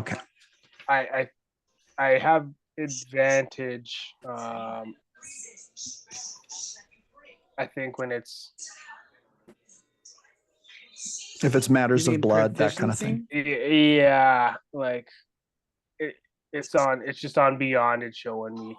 I got a 19, and I just want to check to see if, like, first of all, I kind of want to use the empty vial of holy water, like the holy water empty vial. Maybe scoop some of this stuff up and see if we can, just in case for whatever gotcha. reason, have a For sure. vial of Okay, that. so you two are basically looking at, like, you're kind of looking at this from two slightly different angles. Shiori's looking at it from like the medicine check, and you're looking at it from the investigative check. So Shiori, what you notice with your check is, so there's a lot of blood on the floor, and you're looking at it, and it is smoking at the moment. It's like smoking, and you see that it's like dissolving it's not a fast rate, but it is slowly dissolving.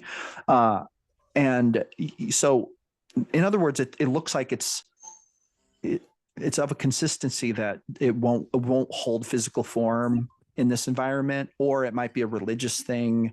It's kind of hard to say for sure, but you notice that it is fizzling and disappearing. But when Delante gathers it in the vial and then corks the vial, you see that it continues to kind of fizzle inside the vial, but it does not go away like it is on the floor. It stays in the vial. Can I try and catch some too before it's too late? Yes, absolutely. Do you want to use your vial, or what as long as you have any kind of container? Yeah, one of those empty holy water vials would be fine. That's what I had on me. Very good. So you scoop this up and you put a cork on it, and you have it, and it is a volatile vial of liquid. It's almost like it's boiling inside the vial, both of you, but it's not going away. It's staying in the vial.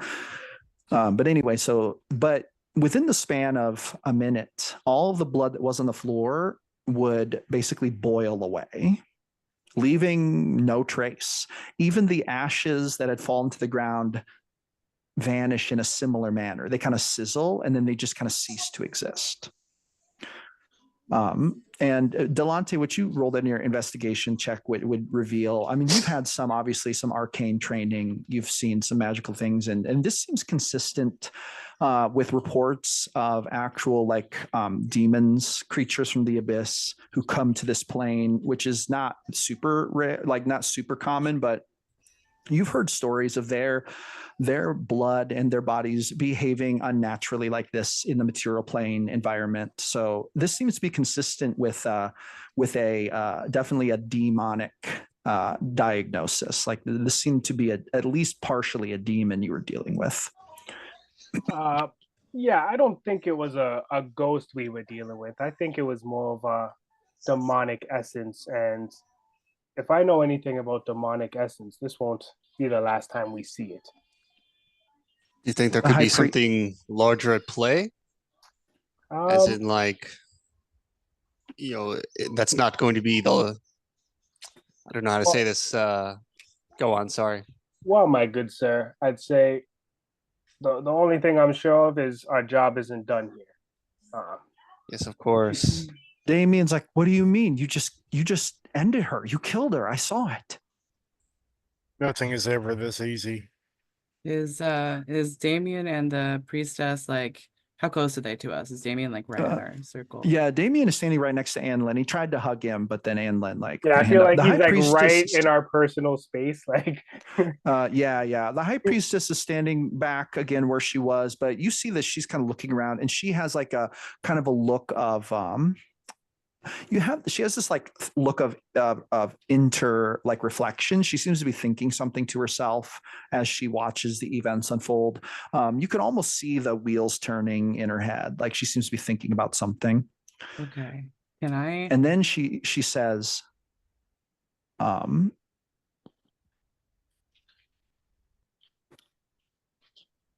don't know why, but I get the sense that that attack was intended to take me out. She's like, I think you just saved my life. This has never happened before that I know of. Well, but anyway, continue though. That's what we were sent here to do. Can I ask her loudly without going over there? If they've tried everything, then why is there still a stained glass painting of the punishment of the pyre? Why not try and remove that? She says, that came much later, hundreds of years after the event. And she says, I will be honest with you. She seems to have she seems to be treating you with sort of a newfound kind of deeper level of candidness, probably because you just literally saved her life. She says, the man who paid for it doesn't want it to go away. Who paid for it? She says, Gideon O'Neill paid for it. I'm the same man who hired you to come here. He doesn't believe it has anything to do with the hauntings, and he believes it's important to commemorate the triumph of good over the evil that occurred that day 400 years ago. Damien, is there any chance that we could meet this Gideon O'Neill? I know that O'Neill, that I know that you're talking to us in his stead, but Damien says, no, I'm afraid that's not possible. He has expressed instructions not to let any guests into the house, and only me. I do take him his meals every day, and I pray with him. If you'd like me to relay a message, I would be happy to do that. Oh no, that shouldn't be necessary. We should figure it out. And I'm gonna turn to my group, and we might be speaking to Gideon. That's what that means when I say that. After the combat, Sylvie kind of kneels down on the ground and lifts his shirt and just kind of starts putting a bandage over his torn open stomach. You see that the tear marks, which I think your character took the most damage, I believe, in the combat. You see that the tear marks are quite gnarly. If you weren't such a tough, battle-hardened druid, you realize a lesser warrior might have been torn to shreds by that attack. Very, very formidable. You'd also see that he is covered in scars, completely covered. Yes. How much damage do you still have on you? About 10. Okay. Can I cast Hand of Healing and go over and do a little healing on you? He'll let you, but he'll say there's no need. I've had worse. Well, it's sort of my job. If you're okay with it, I'll do this. Yeah, he begrudgingly lets you. Okay, cool. So this is 1 key point. So I actually spend 1 for the first time. Oh, right. Now, at this point, it's still barely after, like this happened at about shortly after 9:30 a.m. So it is still morning time on day 1 of the festival. So you guys could decide what you'd like to do next. Okay, I'm healing first, but I got to figure out how to do this. This is the first time doing this. What is my martial arts? I asked David if anyone knew if the girl had any relation in the village. Great question. Very good question. The high priestess says some legends say that she had she says, how can I say this? Parents who were very absent. In other legends, she was an orphan. She says, it is quite clear, though, from all the legends are consistent in that she didn't really have any family. In fact, some of the folklore says that her best friend and really only real family member was Gusty, her dog, whom she saved as a wolf pup, and it grew up to be her companion. And that's partly why the legends say she joined the church, was because she was looking for family. And so she actually was, she was like a clergy helper. Like she wasn't old enough to enter the clergy yet, but she would help. She would clean, she would bake, she would help the poor, basically help the clergy with whatever they had to do. And whenever I heal Selvig, you get 7 points of healing back. And I would like to whisper in your ear that we might have to try and break that mural at some point. He just smiles. Now, at this point, Anlin, your character, and you can, interpret this however you want, but like when Damien came up to you, to basically hug you, and he's like, oh, you did such a great job. And then you kind of put your hand up. He kind of turns toward Peter, and then he would say to Peter, I guess actually, he's like, while all of you obviously were a huge part of this, it was you that struck the final blow.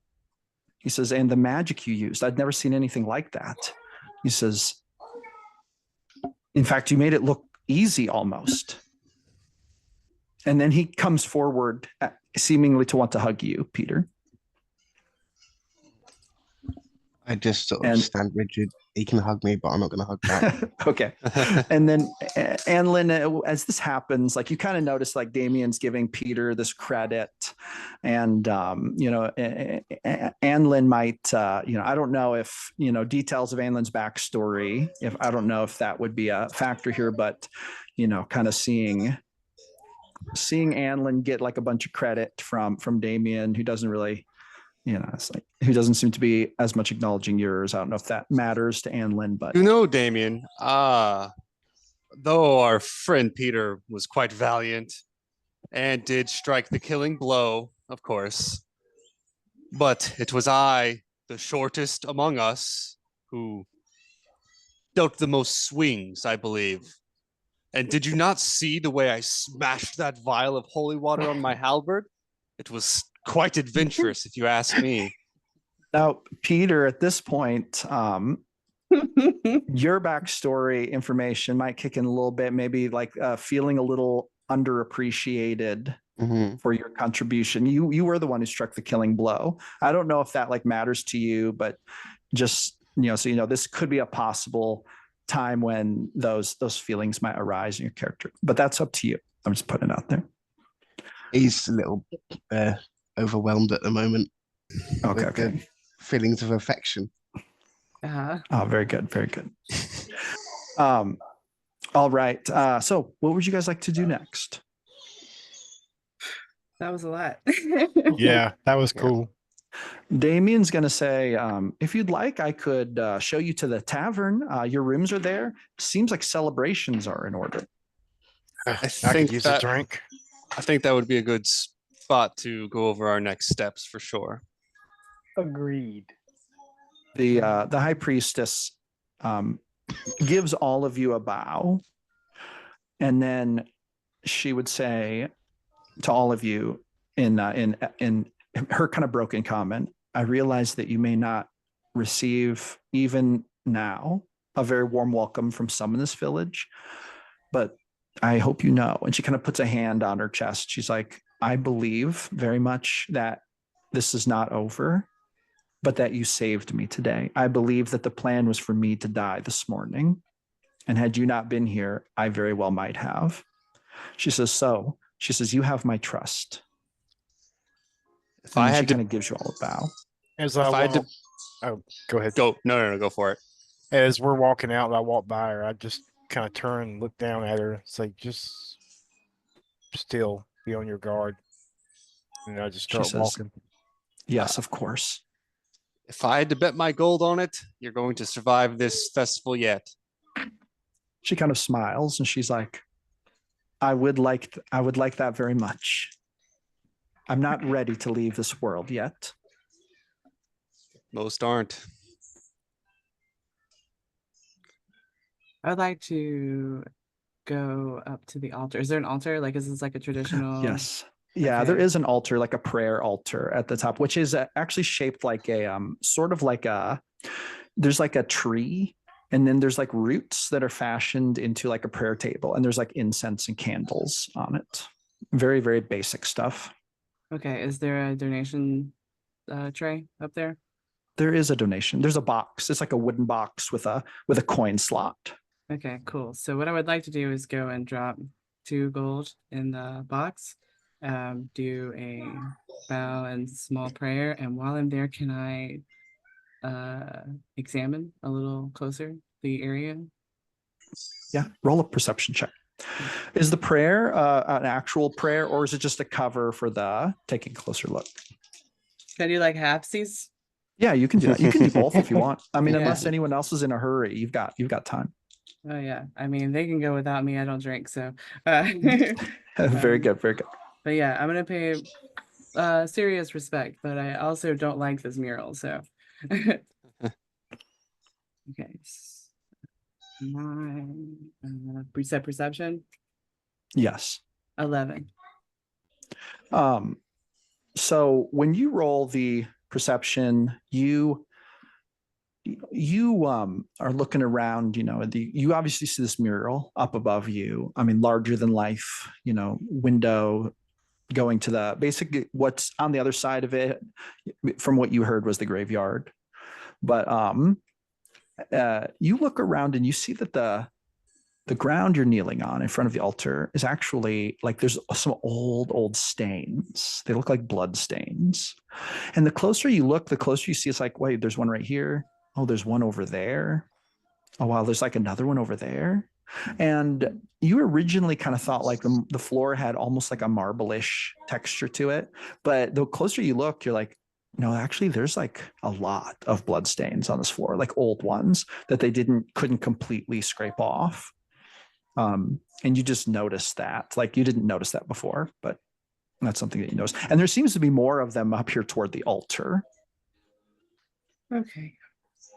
I'll put that in my brain notebook. Okay. Yeah. I don't think I'm going to say anything about it outright, but yeah. After that, I'll just join everybody else. Very good. So you all are back together. To the tavern, then I can explain to you all how how my techniques apply to all of my swings and my stabs. Do not worry. I will give you all the knowledge that I have. I'll buy you an ale as tall as you. He's gonna his cheeks are gonna get real rosy, and he's gonna be like, "That you got me, my friend." So Damien leads the way. He's like, yeah, follow me. Can I carry anything for you? He's like, now that you're tired, would you like me to carry that halberd for you, sir? He asks you and so he kind of looks around, and he doesn't hand him his halberd, but he goes, I know that he's probably gonna drop me, but he goes to he jumps and puts his arm around his neck and goes to jump into his arms while saying, "You can carry me." Okay. I'm gonna roll a strength check to see if he can. Oh, no. You basically land on him and both of you tumble onto the floor. And then you hear him say, "Oh, I'm so sorry. I apologize. Oh my gosh, I wasn't ready. Oh, I'm so sorry." He's like trying to scramble up and apologizing. Yeah, Alan's gonna get up and help him up and say, "No worries, my friend. It's all just a bit of horseplay." But no, my halberd is just fine on my back. If you're carrying it, how am I to grab it quickly? Oh, okay. Yeah, that makes sense, actually. All right. I'm not much of a combatant, I would say. I've never really fought anything. But all right, on to the tavern and the inn. Indeed. So he just kind of leads the way. When you guys step outside, the sun seems very bright. You're like, oh, it's not as bright as it would have been, because you were actually in a church where there's daylight cast. So, but still, your eyes adjust a bit to the outdoors. It's going to be bright there for another hour. Yeah, it's so funny. For another hour. You notice that outside, a little group of people have gathered. They seem to have heard the noises, and they're there and they're whispering. And as you guys come out, you notice basically a group of people. Now, there's about 15 people. Most of them are elves, but you see a few halflings amongst the group who has gathered, and a couple humans. And as the crowd kind of gathers there, and as you guys walk out, one elf walks forward towards you, and he would say, "What happened?" in Elvish. He says, "We heard screeches, we heard noises. What was going on?" There was. Go for it. I'll respond to him in Elvish that the high priestess was attacked, and we were able to thwart the attack for now. Now, this elf who walks towards you, he's a tall elf. He has long dark hair. He's wearing leather vest over a white shirt. He's got just like regular pants on, but he's kind of wearing riding boots. And you see that he has a sword sheathed at his side. And he looks like a kind of a no-nonsense elf, probably about 300-ish years old. You see that he also has a dagger on his belt, but you see that these weapons do not look like just, mere, decorations. He looks like he carries and wears them like he knows how to use them. And he continues walking forward, and he kind of looks at all of you, and he says, "My name is Vayril Dordan." He says, "I am the village protector here." He says, "I'm assuming you are the ones from the Bronze Accord, come to end the haunting." And the way he says "come to end the haunting" kind of rolls off his tongue with a bit of disdain. Aye, you've guessed right. And what's with the sour tone there, friend? I believe we're doing a great service to you and your village. He says, "Not everyone shares this belief." What do you believe, friend? He says, "I believe that the hauntings have been happening for 400 years. I believe that when things happen, there are consequences for them. I do not believe that ending the haunting is necessarily something that we mortals should be concerning ourselves with, if you want my personal opinion." He says, "I'm not like the others who project some kind of ideal onto this creature, this thing, this ghost, a poltergeist, whatever it is." He says, "Quite personally, I think it is blamed for some things it doesn't do. I do not believe that all the murders can be attributed to this singular cause." He says, "However, I will not stand in your way. What you are trying to do is legal. You are paid to come do a job. But I will tell you this." And he kind of steps up toward you, Delante, like a little closer. And he says, "Do not break my rules, lest I take action." He says, "Stay peaceful in this village, and this village will treat you with peace." And then he kind of like, looks you in the eye for a minute, kind of like sizing you up a little bit. And then he kind of looks at the rest of you, and then he just turns around to walk away. And then he waves to the crowd, and he's like, "Everyone disperse. There's nothing to see here."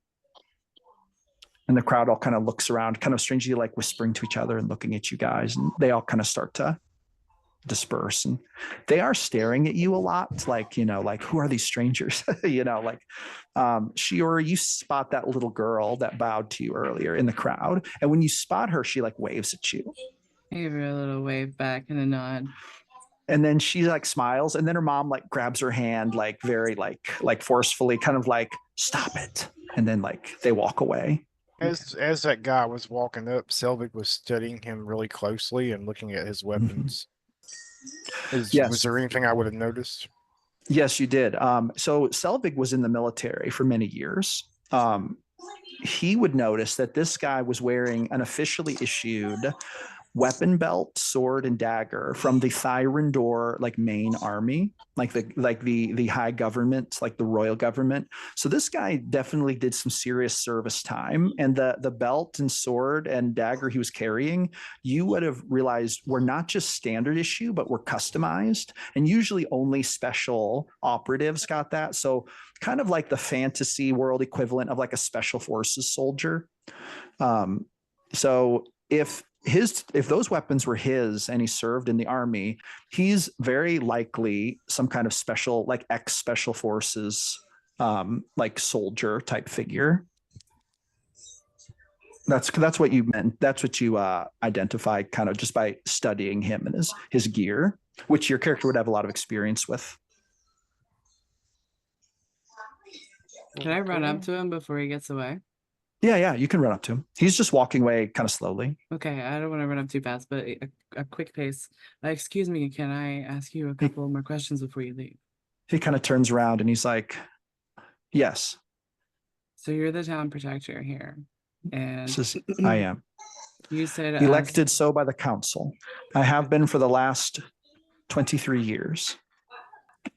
Cool, awesome, extra information. Thank you.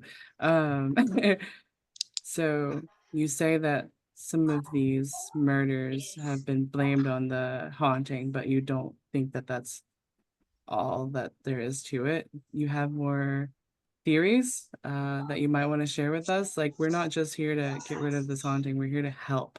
And if we can help end violence, then that's good, right? He's like, with all due respect, there is no help you can give as to other crimes in the village. You were hired, and correct me if I'm wrong, but to do a very specific task, which was to eliminate this haunting. He says, please. And he kind of looks you up and down, kind of with a disdainful look. And he says, please stay out of our business. He says, is there anything else, milady? Okay, thank you. And appreciate your time. And I'll give him a deep bow and back up. He just kind of gives you a nod, like the tiniest of nods, like in other words, like barely escaping all manner of rudeness by not returning your bow. Like he just gives the smallest possible nod, and then he turns and continues to stalk away, unless anyone else wants to talk to him.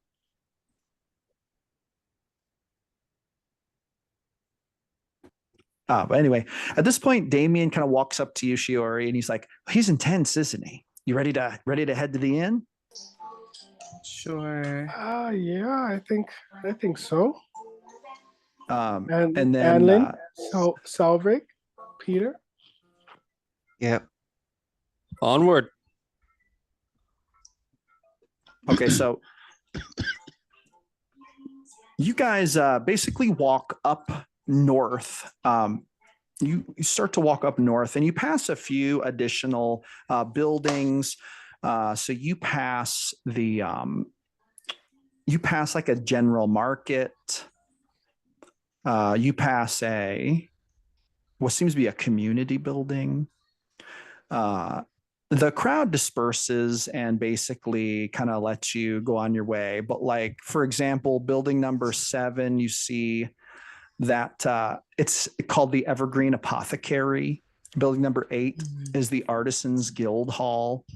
Building number 6 is the Ashburrow Market Hall, which is sort of like a community building.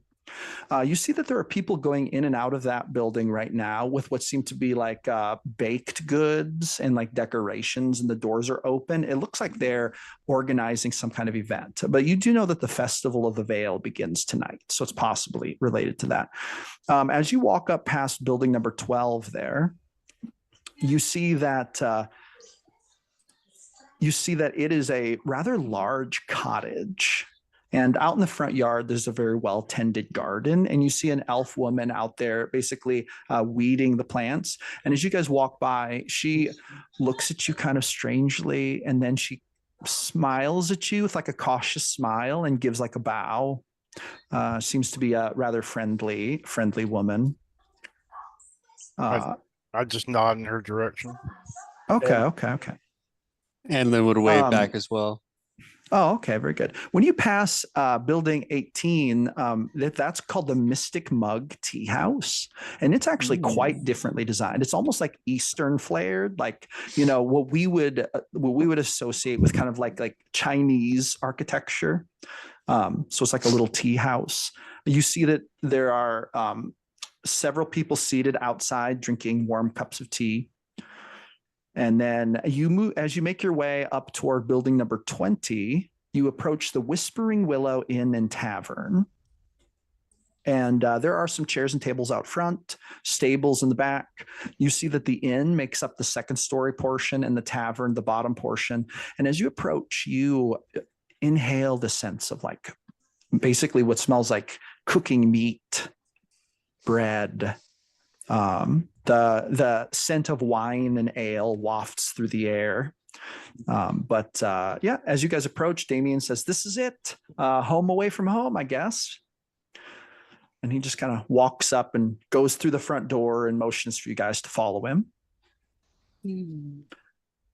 Are you guys going in? Okay. Yeah, I definitely would. Yeah. Anlin would gesture towards Selvig, Peter, and Delante, and just immediately beeline it to the first bar that he sees and get up on a stool and throw 5 gold pieces down. and ask to keep the ale flowing. Oh, okay. So as you walk in, you see it's a rather cozy establishment. It's decorated with like log furniture. It's a log building, and so a lot of the furniture is like, it's like country cabin-esque type decor, but with elf style. Lots of depictions of tree limbs and vines and the like. You see that there's a big fire over in one end, and there's a bunch of chairs surrounding it. A couple will look like elder elves are sitting there, kind of rocking in the chairs, speaking in low tones to each other. As you guys walk in, and you yell, keep the ale flowing, like a bunch of heads turn towards you. There are only about 5 people in the tavern right now. There's those 2 guys at the fire, and then there are 3 at the bar, not including the bartender. The bartender is a jovial elf. He is adorned with a short haircut with white hair. He has little gold colored glasses on. His ears are a little less pointy than normal, and he's wearing like a gold chain on his neck, like a little decorative gold chain. But other than that, the only other thing you notice about him is that he seems particularly well built, like kind of muscly. And he speaks up to you guys in Elvish as you walk in. He says, "Welcome to the Whispering Inn." He says, "You must be from the Bronze Accord." He says, "The reason I say this is because you do not look like anyone I've ever seen here before." Your intuition would be correct, my friend. And then he just immediately starts pouring the ale you ordered, and he like sets it on the table. And at this point, he kind of shouts, and he's like, "Charlie, come help me. Our guests have arrived." And then from the back, you see this human woman come out from behind, like from the kitchen. Apparently, this is Charlie. She is a like average height human female with fiery, curly red hair. She has slightly darker skin. She kind of walks with this kind of like bouncy energy, and her eyes are like a dark brown. But she comes in there, and then she just like speaks in Elvish as well, although you can tell her Elvish is less practiced. And she says, "Will you be having anything to eat?" You have any I will. vegetables? She's going to say, she says, "We've got carrots and potatoes." Yeah, I'll just have like a plate of veggies, please. She's like, "Along with the mutton, you mean?" No meat, thank you. She's like, I'll "No have her meat." portion.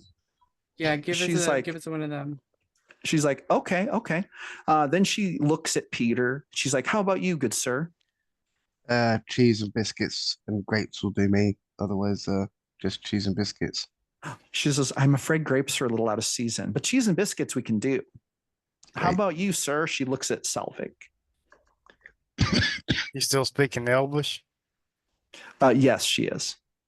He just grunts.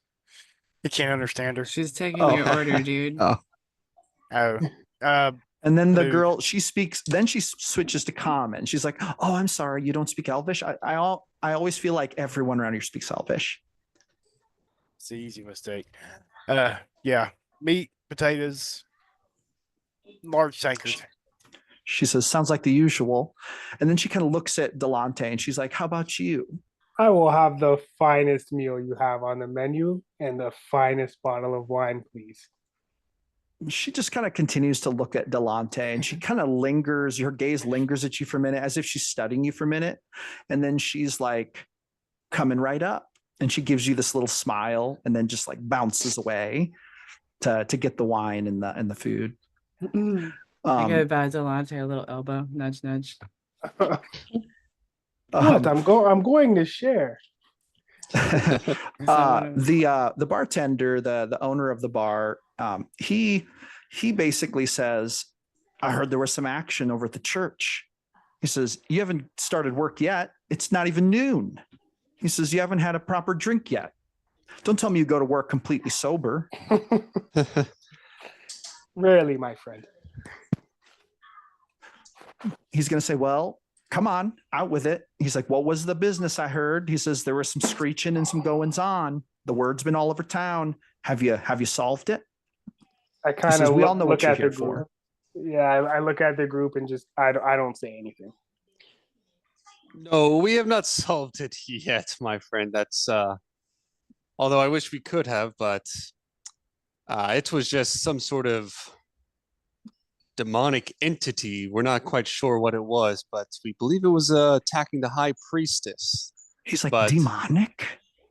or He's like, is that really a real thing? There are demons? Like, I mean, like for real, for real? Alan's gonna look at him, being like, "Are you joking?" Yeah, where have you been for the last 100 years? He's like, well, I've been here. He says, but I've always counted it toward a poltergeist. I believe in ghosts, but demons, that just seems like the stuff of fairy tales to me.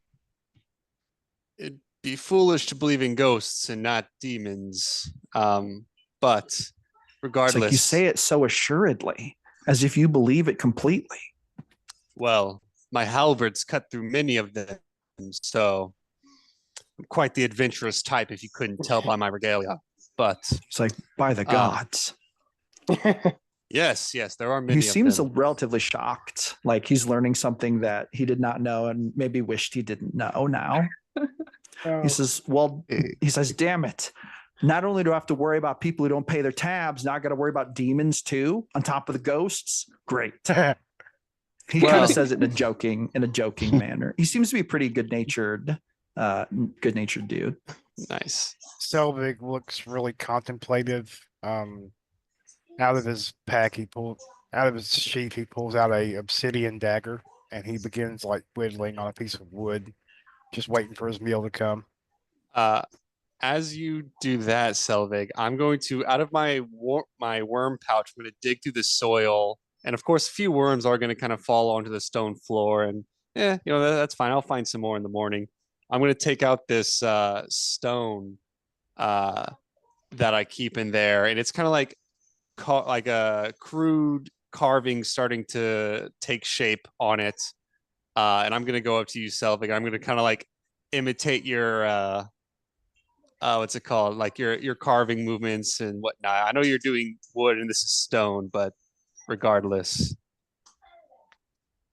He just looks down at you and chuckles a little bit. What's up, man? At this point, you guys hear some stuff going on back in the kitchen, some pots and pans clanging and stuff. But then the girl Charlie, she comes out with a big old tray. It has actually the beginnings of everyone's meals, like not all the food is on it, but she serves like shiori. She's like, here's yours. That was the easy one. And then she like has a big old plate for Anne Lynn. She's like you asked, her mutton on your plate. Oh yes. She gets you, and then she's like, does it make you sick to eat the animals? She asks you, Shiori. No, it's just a choice to spare the lives of creatures that don't do me harm. She seems to not like, it's like you can tell that her brain isn't wrapping around the concept. She's like, wait a minute, so she says, you don't believe in killing animals? Not unless I have to. She's like, well, isn't that what they're for? To be our food? Not to be rude. I just have never heard about this before. You must come from somewhere far away. Yeah. Selvig looks up and sorry. Go ahead. Selvig looks up and says, well, even hunting, we never take more than we need. Charlie like throws up a hand. She says, now that I can understand, but not eat them all together and just eating the vegetables. I mean, she's like, hey, I'm not trying to be rude. I've just never heard of that before. I guess this is a small town. We don't get out much. Anyway, then she hands Selvig your food. It doesn't seem that Peter's food has come yet. And then she pulls out a bottle of wine and sets it on the counter. And then she's like, how many glasses are you going to need with that? 4, please, my dear. she kind of like pauses, and then she like looks at all of you again, and then she says, I think I'm gonna get the fancy glasses. And then she turns around and walks back. I'll have some water. And then she's like, water with your wine, like with your wine glass.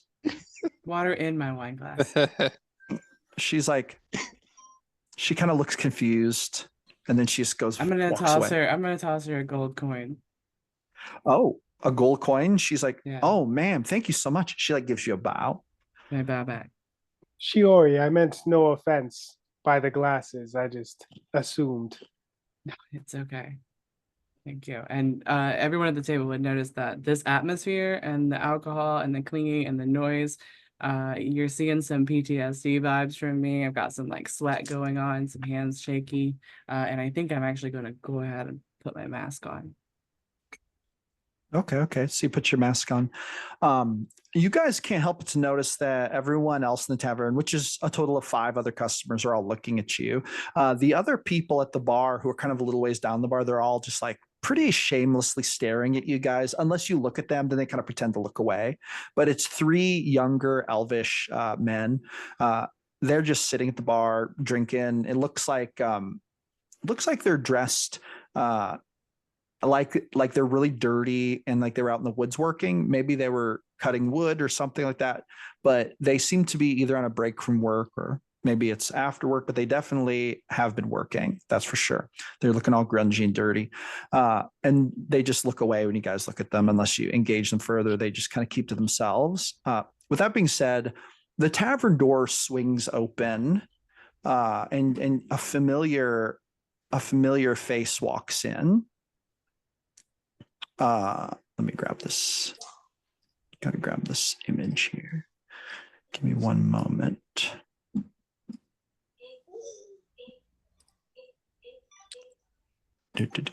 Well, it's that girl with the eye patch. I don't know where I put the image. Oh, But you see this girl walk in, and she kind of Elreese. struts up to the bar, and she actually walks right up next to Peter, like your character Peter, and she leans against the bar, like right next to you. And then she holds up her hand, and she's like, "I'll take an ale." And then she kind of looks over at you, Peter, and just like looks at you, and doesn't say anything, just stares at you. Now, Elreese. She kind of looks over at you, and she's like, "How do you know my name?" That would be Damien. Now, I know he got the killing blow in the chapel, but I, the shortest among us, did get in the most blows. I just wanted to get that out at the start. So, all of you should roll an insight check Okay. on this situation. 23. 23. Okay, you definitely notice. 24. 24. Oh yeah, you definitely notice. 22. Oh yeah, you do too. Because we're rolling high insight. 4. 4. No, you're just like, I don't know. You're just like, just people talking. Anlin, what did you roll? I got a 19. Okay, you noticed as enough. well. So when Anlin says that to Elreese, you see this look come over her face, her face, like this kind of white, like just her face kind of whitens. And then you see these just lines of like rage just come across her face. Like her eyes crinkle up, her mouth just twists into this kind of like grimace. And it almost looks like she's trying to restrain herself from some kind of like lashing out. But she just like, it's like a split second. She kind of composes herself. And then she says, "So did you end it?" And then she kind of takes a step forward, and she actually steps right next to you, Peter, like up to Anlin. So she's standing right next to Peter, looking right at Anlin, and she says, "Do you think it's done? Is that what you think?" As she And she's just approaches, like, as she approaches, I stand up protectively. Okay. And she seems to be just looking really, really angrily at Anlin. And then she kind of looks over at you, Peter, who she's standing right next to. And then she would say, "There's something different about you." she would say to Peter. She would say, may I ask what it is? Different since when? She says, no, different about you. Makes you different from the rest of them. She kind of cocks her head and indicates the rest of you. I think there's a lot of people here quite different. What's your point? She just kind of looks at you as if she's trying to decide if she wants to say anything else. And then she would say, never mind. It'd be better for a private conversation. She kind of looks around at the others. And then she would say, there's a lot more truth to this than you know, than you've been told.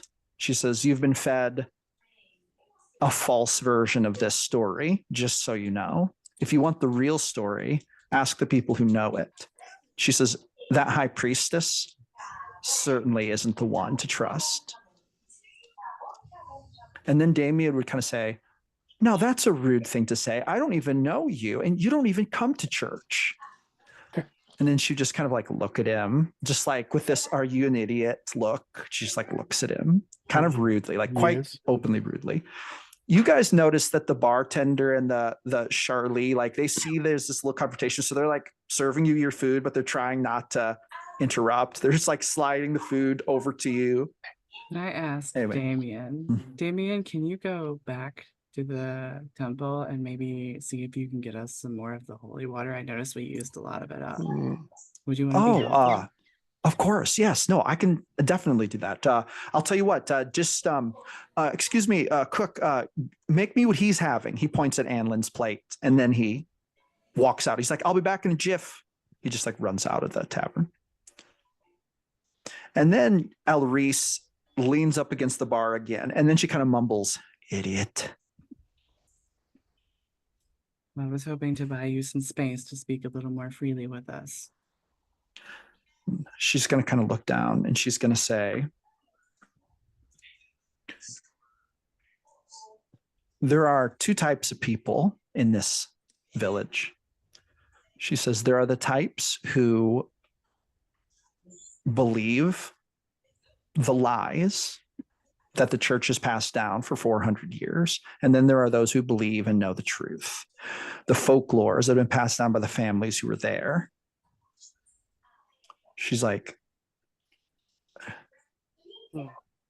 there's a very logical order to these occurrences. And there are many here in this village who do not believe they should stop until it's truly done. Are Oh, go ahead. Continue. He was just going to ask her if she was a member of one of these families who's been passing down this knowledge. She's going to say, not me directly, but I've heard the folklores and I've heard the stories, and I can personally confirm through sources that I will not reveal that I know them to be true. Why, if we're here to, I mean, if we're just here to help this situation, figure it out, surely that would be in the best interest of you as well. So, who are these people that we should be speaking to? And why all the crypticness? She says, let's just put it this way. And she's speaking Elvish too. So if someone wants to translate for Selvig, they might have to translate for him. Because I think he's the only one here who doesn't speak Elvish. So unfortunately, Selvig is left out if someone doesn't translate for him. But anyway, she says, let me just put it this way. You were hired, or so the rumor is, to come and end the haunting. You will fail because the haunting will only end when it's done. All you're going to do is put yourselves at risk. She says, and in the meantime, you may get other innocent people killed. When what is done? She says, when the business is done She says, when the revenge is done. She says, when vengeance has been claimed for the vile evils that caused this process to begin in the first place. She says, evils that the church doesn't want you to know about. Are you? She says, Damien's just a moron. But the high priestess, make no mistake, she is more evil than that demon you saw today. Where was Alania burned?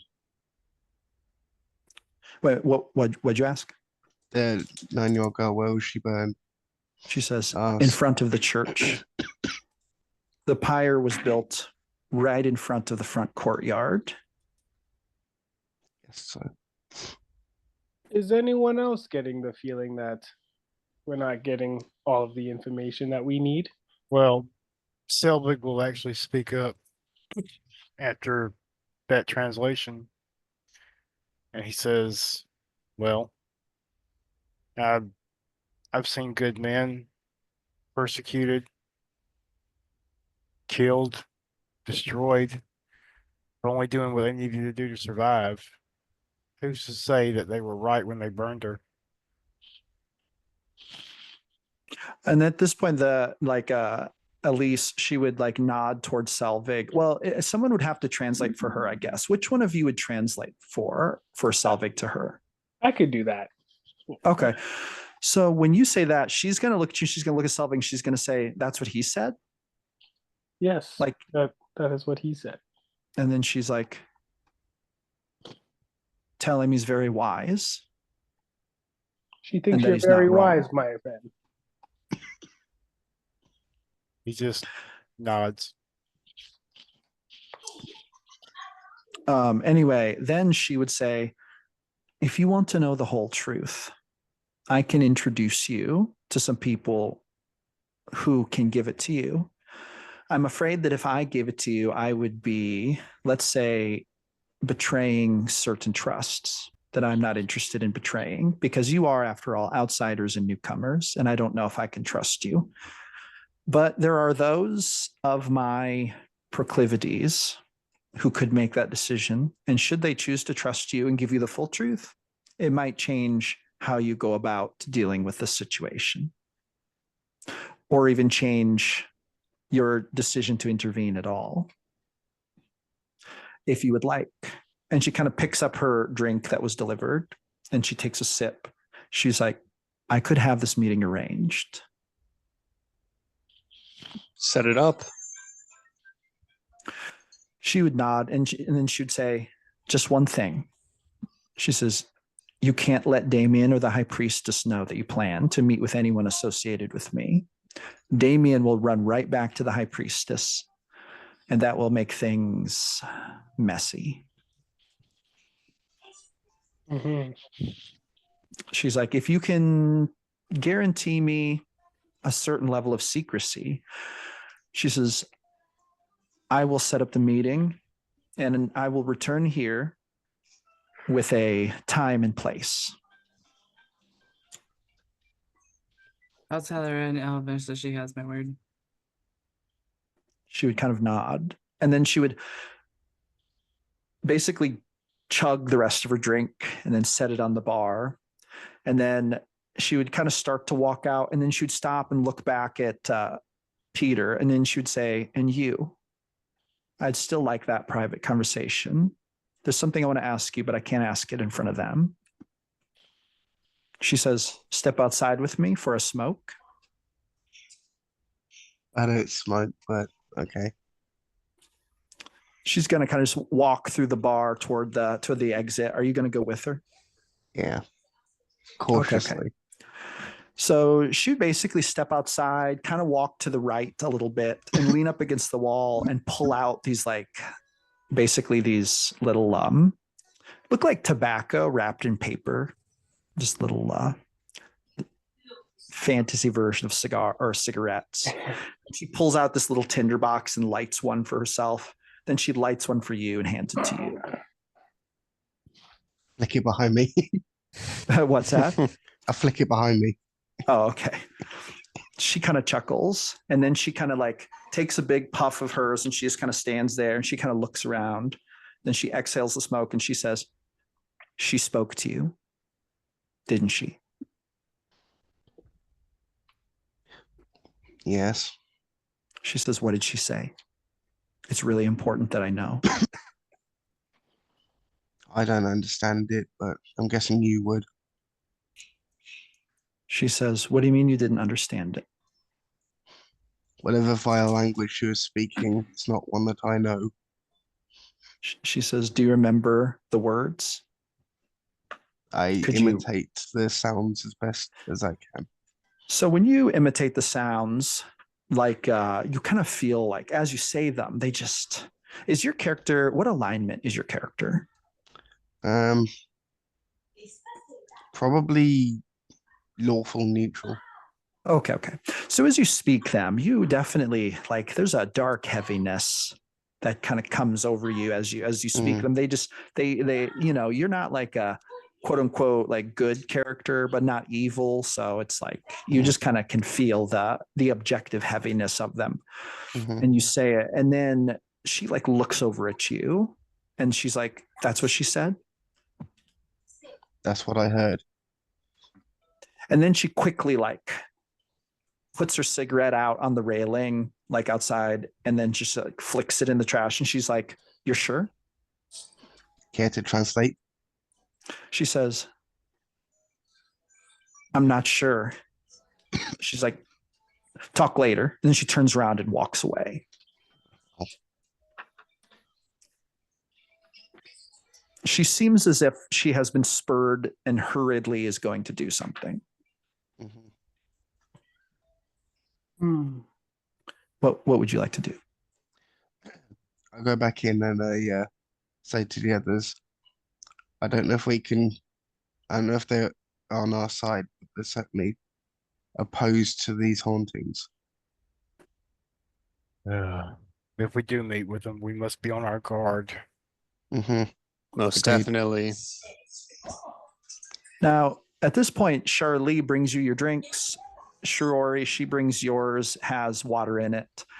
But anyway, and then Delante, she hands you your drink. She kind of says, she says, "If you don't mind me asking," she's like, "I noticed that your weapons, your armor, is Delante wearing armor?"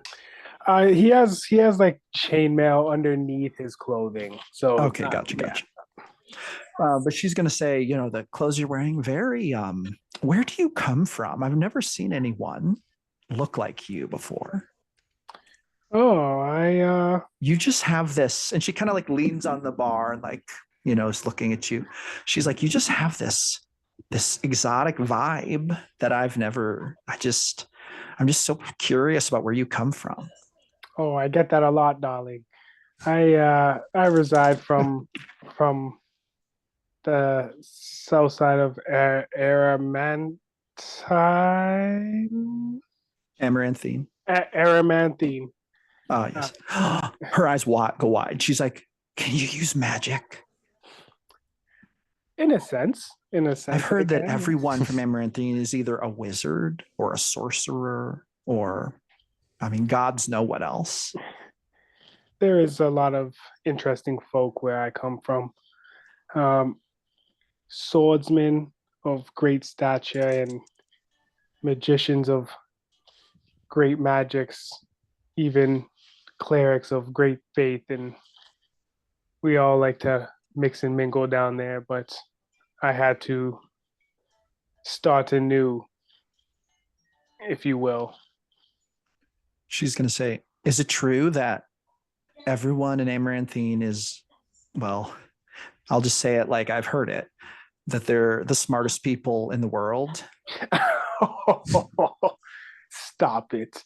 She's like, "It's true, isn't it? It's true." Oh, I would love to go there. That'd be so amazing. She's like, "I used to tell my mom that." She says, "But my mom always said, Charlie, you'd end up living on the street if you went to Amaranthine." She says, "Because she's like, I love you, but you don't have a whole lot of rocks in that head to work with. She's like, that's what she'd always tell me, which I thought was a little rude. But then again, my mom wasn't the best person, probably. Delante from working with me before, even though I'm wearing my mask, can absolutely see the expression on my face, and I'm rolling my eyes. You can see it right through the mask. Right through the mask. He's worked with me enough. It's like, yes, well, darling, adventure is not for everyone, but you find yourself, it's kind of a line of work that you fall into if it's meant to be. But it seems like oh, go ahead. Seems like you have a lovely home here, and we're here to protect that. And I would hate to see it lose the lovely people in it by departures or other means. She's just kind of like looking at you, listening to your words, and she's just like, you use that word, adventurer. She's like, I'm afraid you're gonna have to tell me some stories. She points at you. She's like, promise me before you leave this place, you'll share at least a couple stories with me. Of course. Now, while this conversation is going on, those other 3 workers leave the tavern. I mean, it is still pretty early in the day, so there's not very many people here. Those 2 older elves are still sitting at the fire, but you notice that they have actually both fallen asleep. They're just like heads are back in their chairs, and they're just like, they have like blankets over their laps, and they've just gone to sleep. It is right now 9:30 p.m. So we have about 30 minutes left of game time. And you guys could decide what you'd like to do. If there's anything more you'd like to do, anything special, anywhere in the village you'd like to go, you could totally do that, whatever you'd like to do. But at this point, yeah, you probably have gotten through your meal and your drinks. And so you guys can do whatever you'd like. Is the server gone from us? Well, she was talking to Delante, and then the guy was just waiting on you, and they kind of come in and out, but mostly now they're back in the kitchen, and you hear them like cleaning up, getting ready for lunch, basically. Damien has not returned yet. Okay. Wow, that's been a while then, huh? It has actually been a while. Yeah, it's been like probably 20-ish minutes. Okay. Especially since the church is like right down the road. Yeah.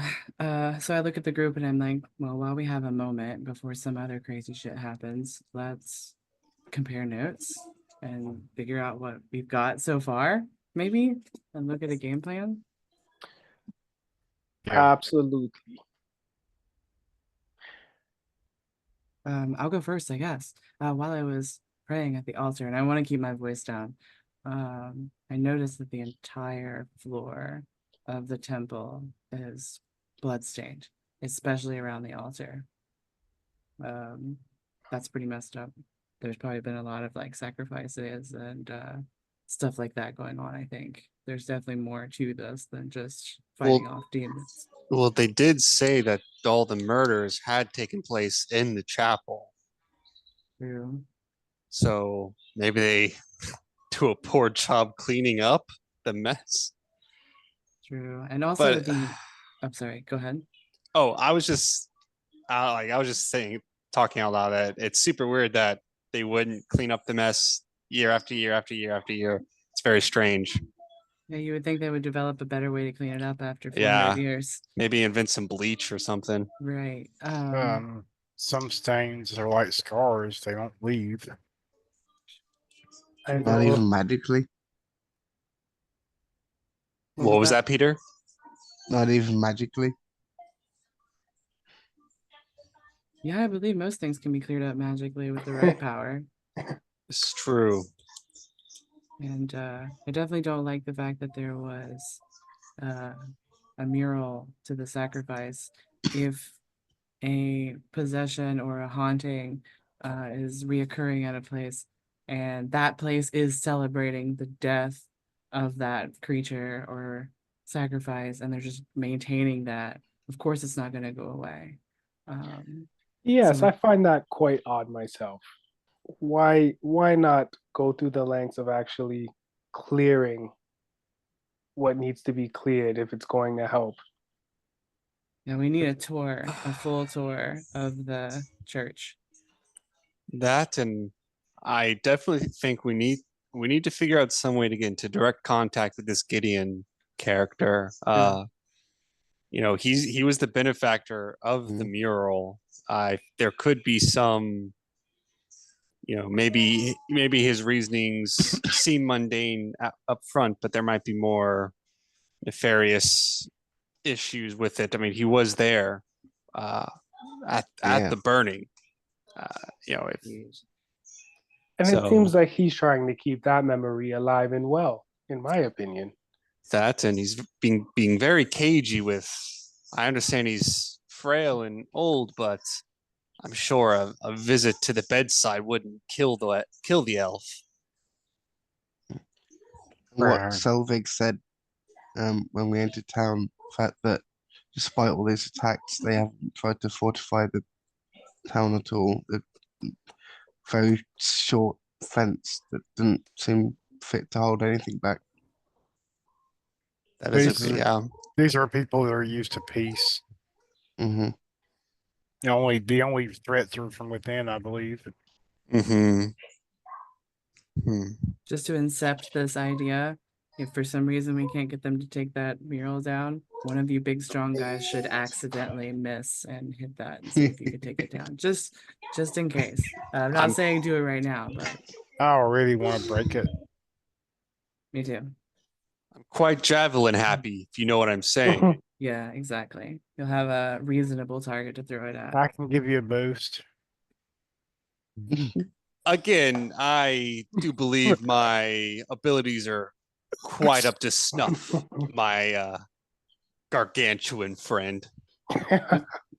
He finishes his drink. That's true. Don't forget, Selvig is like over 7 foot tall. And as Selvig goes to like chug the rest of his ale, Alan's gonna pick up 2 mugs and he's gonna try and chug longer. He's like not gonna put his mug down at least until Selvig does.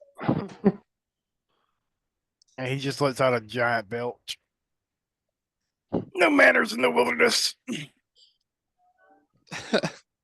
And did Peter fill us in on everything that happened in that conversation outside? No, I just said that they're not on our side, but they definitely don't like what's going on with the hauntings. Did she say anything else to you or give you any other vibes? No, but she didn't. She seemed like what I heard from the creature was quite important to her. Well, wait, she knew that it had. Did we see the creature speak to him? No, this was only information that Peter had, okay, unless he told you guys. Even she though I mentioned was it out of holding nowhere. No, we're talking about the creature speaking to. Did we see the creature? Yeah, during the fight, did we? Oh, during the fight, you didn't see it the first time, but you actually did see it the second time. That's true. I probably would have heard it too, since I was on your back. You're right. No, you did. So no, that's true. You did. You did see that. So if she knew that this creature spoke to you, then perhaps maybe that's some sort of tag, or maybe you're tethered to some sort of energy force, and she seemed kind of connected to some people. Maybe she has the ability to sense these type of things through the knowledge passed down. Being completely honest, that girl gives me the creeps. Same here. She's so cute, though. I get the feeling that I prefer a more stoutly woman. With a beard. To each their own, She-Hulk. Yeah. I just get the feeling that someone had received a message from this thing before. Yeah. Do you feel any different after talking to that while having it speak to you? Feel, not really, but speaking the words, it didn't sit right with me. There's power in language. Okay, so what do we know so far? As a whole, since we got what have we gathered? Definitely the church is shady. Yes, absolutely. Agreed. Quite literally in some Damien's cases. an idiot. DM, whenever I had my tremor sense, I didn't sense that there was any type of space beneath the church, did I? No, Okay. it seemed like a pretty normal slab of rock, marble. Actually, to have a rock like a stone floor like that is quite impressive. But it was built thousands of years ago, so Sure. probably expert elven craftsman at some point. It would have taken quite the craftsman to build that kind of foundation. But no, you didn't detect anything else that you didn't see that was immediately obvious. You So, know, I have Did- I have a question, but my character probably wouldn't think of this. Is there any history of human sacrifices in the religion of this area? There's a Oh, lot. that could be a I religion might check. know this. Zalanya? Oh. Zoliania? Ziliana is Ziliana. the local the deity of the temple. I have a 21 in religion there. So let me take a look. I must consult a couple notes. Selvig wouldn't have thought about that to ask I out don't. loud, I don't though? think I would have. Then maybe I should do the check. Yeah, I don't think I would have thought that. What do you think, DM? Oh, you can. I feel like yeah, you can check on that because that seems like something that I kind of actually think that your character might think of that being kind of a natural-ish, like a druid. I kind of feel like it's in a druid's purview to think about those types of things. Okay. I'm going to look it up here because you rolled what was it you rolled? 21. 21. Okay. So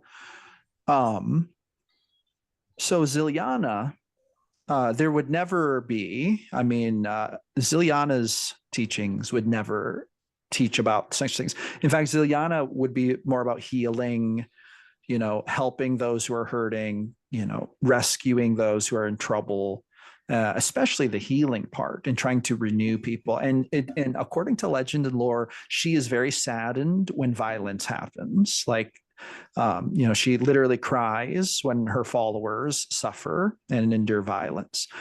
With that being said, there are those in the Thyrendor pantheon who are no stranger to all kinds of human sacrifices. There is Shadriel, the goddess of shadows and mysteries. She is an evil goddess. She represents the hidden aspects of existence and the allure of the unknown, especially the unknown of forbidden knowledge. She embodies the mysteries yet to be uncovered and is revered by those who delve into the dark arcane arts or explore forbidden ancient ruins. Elves seeking hidden knowledge or navigating the supernatural phenomena of Thyrendor pay homage to her. She has not been unknown to say a sacrifice here and there is very worth finding the knowledge it can produce. The knowledge is more important than human life, is what she would say, or elf life. Let's pretend like I conveyed all that. There's also a god, the god of death in this pantheon is Mortanus. Mortanus is not necessarily an evil god. Mortanus guides souls to the afterlife and watches over the spirits of the ancestors in a land filled with ancient burial grounds and hauntings. He is not feared, but respected. Elves honor their ancestors through him, maintaining a strong connection with the past and seeking to appease restless spirits. Mortanus isn't about necessarily sacrificing people, but Mortanus doesn't really care how they die. So he wouldn't look badly upon it. If you're looking at a candidate for human sacrifice, it would most likely be Shadriel, the goddess of shadows and mysteries, or some other type of entity. You guys did kind of confirm that you're dealing with demonic forces here, and there are many creatures in the abyss who are all about humanoid sacrifice. They would love to see them all sacrificed. So that's another angle that you would think of in rolling a religion check. And what is the religious symbol for this candidate that you mentioned? Oh, Shaladriel. Yes. So let me find that real If quick. I can have that. Yeah, for sure. You would your religion check would tell you this. I just gotta locate it. I gotta scroll through my. Please hold while I scroll through my pages of notes here. Just Muzak. You know, there's always three sides to a story. The two sides of the parties and the truth. So It always lies somewhere in the middle. Her symbol is a shadowed mask, partially unveiled. So it'd be kind of like a typical mask, but it'll be hidden half of it. Sometimes it's just like half a mask. Sometimes it's like a mask with like a cloud shape covering one side, or sometimes it'll be a moon shape, but it's always like half of a mask is what you see for her symbols. I tell everybody to be aware of that symbol just in case. Right now we're just exploring all of our ideas. Hmm. I'm not feeling too confident about the church, and I'm not feeling too confident about what's feeling like a cult to me. I don't know. I was gonna say, I think both sides are trying to manipulate us in furthering their own goals. I think we should get both sides and we should draw our own conclusions from Oh, whatever stories oh happen. yes. Deception is nothing new to us. It's just about finding what we need to find. I earned favor with the High Priestess by casting protection on her. I think we still have some leverage there. We should definitely get as much information as we can.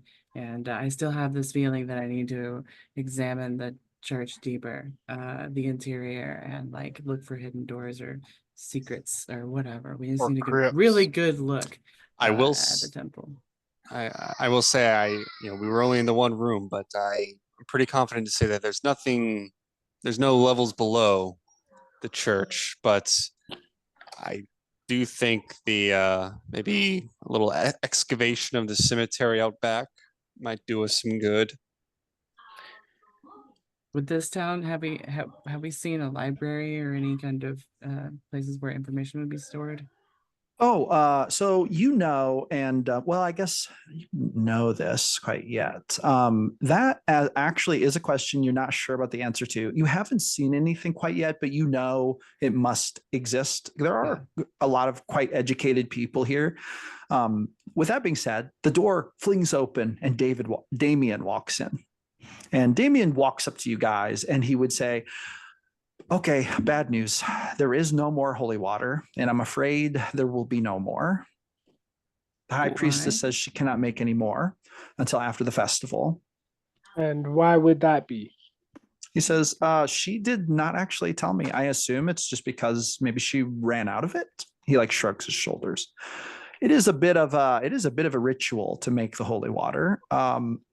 He says, I cannot technically do it. Let me rephrase that. I could do it, but I'm not supposed to. It's always supposed to be the high priestess who makes the holy water. Come to think of it, I'm not sure why she would say that. I didn't think to ask. DM, as soon as he says, well, I could, but I won't. What's it called? Anlin is going to, because now that it's the 2024 rules, I can rage outside of combat. I am going to slam my fist down onto the table, stand up, and I would like to intimidate him and be like, we just saved not only the high priestess life, your life. All right, we are here on a job. This is official business. You are going to make us this holy water. If not, you might be meeting a similar fate than your predecessors. So as this happens, like down the bar, Charlie was kind of wiping. When you slam and stand up, she's like, oh, and then the barkeep is like, whoa. And then the whole bar the bar was already quiet, but I'm assuming it gets even more quiet. And then Damien just like, he goes pale. Like he takes like a step backwards and kind of trips. He's like, I couldn't, it would go against my vows. No, I could get in trouble. I'm not supposed to. It's supposed You're to going to get in trouble either way. And I, just brandish my javelins. You say it's for official business. It's for saving your lives and for the town. Listen, my man, Damien. Would you would you allow me to at least go ask my high priestess for permission? At That least won't be ask. necessary. gods. That won't be necessary. Well, She That won't already be told you no. He's like, in so many words, yes. And he seems to be teetering on the cusp of kind of like, A he panic could attack. do it. He is very intimidated. I mean, he's like shaking in his boots right now. Damien does not seem to be the type of guy who has a whole lot of like constitution. However, he seems to still be kind of teetering on the edge. Can't do it unless my high priestess allows me to, because it's like a sacred thing that only she's supposed to do, kind of thing. With that being said, would any of you like to take action? Yes. Like seeing, okay, go for it. I'd like to subtly cast thaumaturgy to make thunder sounds from, well, just around outside. Okay. Okay. So thunder erupts. Would you say that it makes the tables shake and the mugs veil shake a little bit? I could also make harmless tremors in pound for a minute. I'll do that as well. For a whole subtly. minute. So Yeah. the tavern starts to shake, Yeah. and he starts looking around, and he's like, what is that? What is that? He starts to panic. That's the energy of the world tree, my friend. Do what we need, and it will cease. He falls down onto his knees, and he's like, okay, I'll do it. You just can't tell anybody. Oh, gods. Oh, gods. He seems to be freaking out. And then kneel down beside him and kind of try and calm him down a little bit. And I'm going to tell him that you're doing the right thing here. It's clear that the high priestess is under a lot of stress, and she's probably very busy. You're doing a good service for us, for the town, and you're taking a load off of her work. We really appreciate this help. He kind of looks over at you. You see this just like look of like, you're getting the impression that Damien is also kind of a sensitive guy. Like his feelings are very I thought he could seemingly use a fragile. woman's touch. Yeah. So he's just like, do you believe my goddess would say this is the right thing? Absolutely. I've already prayed to her several times since I've got here, and I can tell she's looking out for us. So Bless Yanya you, would be bless you. thrilled. He says, Bless okay, you. okay, I'll do it. When do you need it by? As soon as you can have it, as long as you don't Yesterday. get busted. Oh, by the gods. Just I'm gonna a have to go second. sneak into the church. Hopefully the high priestess has already gone to the study. Okay, Where's I'm the going study? to go. He says, "Oh, it's in the priest quarters. It's catty corner from the church. You can't miss it. Okay. It's basically behind the blacksmith shop." Okay. But he would say, yeah, that we all live there, and that's where our library is, and that's where we do our writing and studying, all of our Okay. administrative work. We should check out their library. Yeah, we would like to learn more about your village. Oh, I'm sure that Absolutely you could visit the lovely. library. In fact, it may not be a bad idea for you to visit the library while I'm making the. I can't even say it. Yeah, don't worry Well, about it. Don't worry While I'm about it. doing. He seems like can't get the words out of his mouth. Okay, I'm gonna go see if Alibi. she's still at the church, and if she's not, I'm gonna. Oh gods, I'm gonna do the thing. And then Thank he you just so very gets up much. and like bolts out, like runs at a run, just runs out. I Another wanna look at job everybody well done, else. my friends. Let me just look at everybody else in the bar and we'll be like, nothing to see here. Go about your business. Are those two still asleep? The old guys? No, Yeah. at this point they're like looking around, confused. Okay. Like it seems like they didn't know what woke them up, but they are Okay. now awake. Alright. And they're just like looking at each other and like questioning what's going on. One guy kind of raises his hand for a mug of ale. Well, Now at this point, Charlie is going to walk over to you guys and she's going to say, Damien keeps on pitter pattering in and out of here without showing you to your rooms. If you'd like, I could show you to your rooms. She's like, so our inn has 4 rooms. They were all rented out for you for the duration of the festival, which she says is no small feat. It had to be done weeks in advance because the festival, sometimes we get sightseers, people come to the village in the festival for some reason. It's usually the weird folk, but all 4 rooms are reserved for you, and I can show you up there if you'd like. I'm sure you might want to freshen up. It sounds like you've all had a pretty wild day so far. Nothing we I can't could go for a handle, short dear. rest. So she basically says, well, let me show you on up there. And she comes around the barn, goes over to like the staircase and just kind of walks up there. And she's like, you can follow me. Now, as you guys are walking, are you guys going to follow her? Yep. I am. They do. I was Okay, gonna okay. say, yeah, I'll follow her, telling her the most exaggerated story possible about a mission of me and Shiori. And So as you start to tell her, she just like slows down walking and just like listens to it. It's almost like when you start telling your story, she just loses track of everything else she's doing. And she's just like is petrified watching 3 you. times. She's like staring It at was you. Now, 4.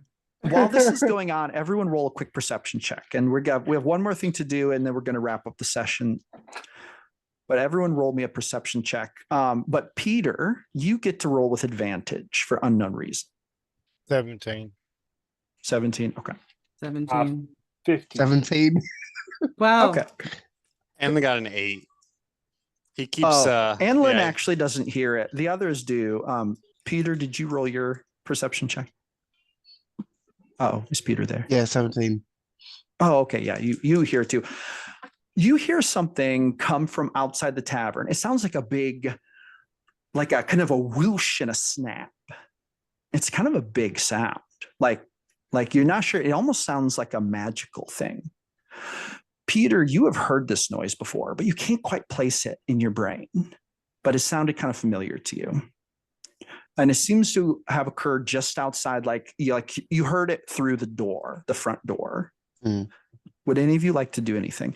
Charlie, she hears it and she just kind of stops talking, like, and gives you guys a, what was that sound? Is there a window to look out of?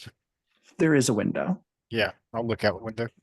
You look out the window and you see that there's the street and there's a whole bunch of dust thrown up, as if something disturbed a bunch of dust in the street. And then you hear the front door swing open and a figure strides in. This figure walks in. He is a human, average height. He's wearing this red cloak. He's got these very bright, almost leather looking blue pants on. And he's wearing these like leather boots. He has a very fancy dagger on his belt. He has a ruby ring on one finger and then like a sapphire ring on the other finger. And you see that he also has a spell scroll pouch on his belt with like 2 scroll slots. And this figure walks in, pulls up his sleeves, and then drops his hood. And Peter, you immediately recognize your brother Samuel. Great. And then Samuel looks over, he kind of scans all of you, and then he locks eyes with Peter. And then in this big, and Peter, you recognize this as a troublemaking smile, comes across his face and he says, "It's my brother." And that is where we are going to end the session. Oh, nice. Dude, that was Shoot. cool. Hell That yeah. was awesome. Yes. Awesome. That was Thank fun. you, That was everyone, lots of for fun. playing. Thank you. Thank That you was for amazing, having dude. us. Yeah. That Thank was you, so everyone. good. Oh, Top Thank you so notch. much. Thank you so much. You guys are awesome. You guys played awesome. Yeah, I had a super good time. Very, very fun. And shabam. I love everyone's characters. Super, super cool. Yeah, heck yeah. Super awesome. I had so Yeah, much I'm that was gonna- fun. Yeah, same. It was a now lot we of fun just playing get with to you talk guys. about it all week until next session, basically. Yeah.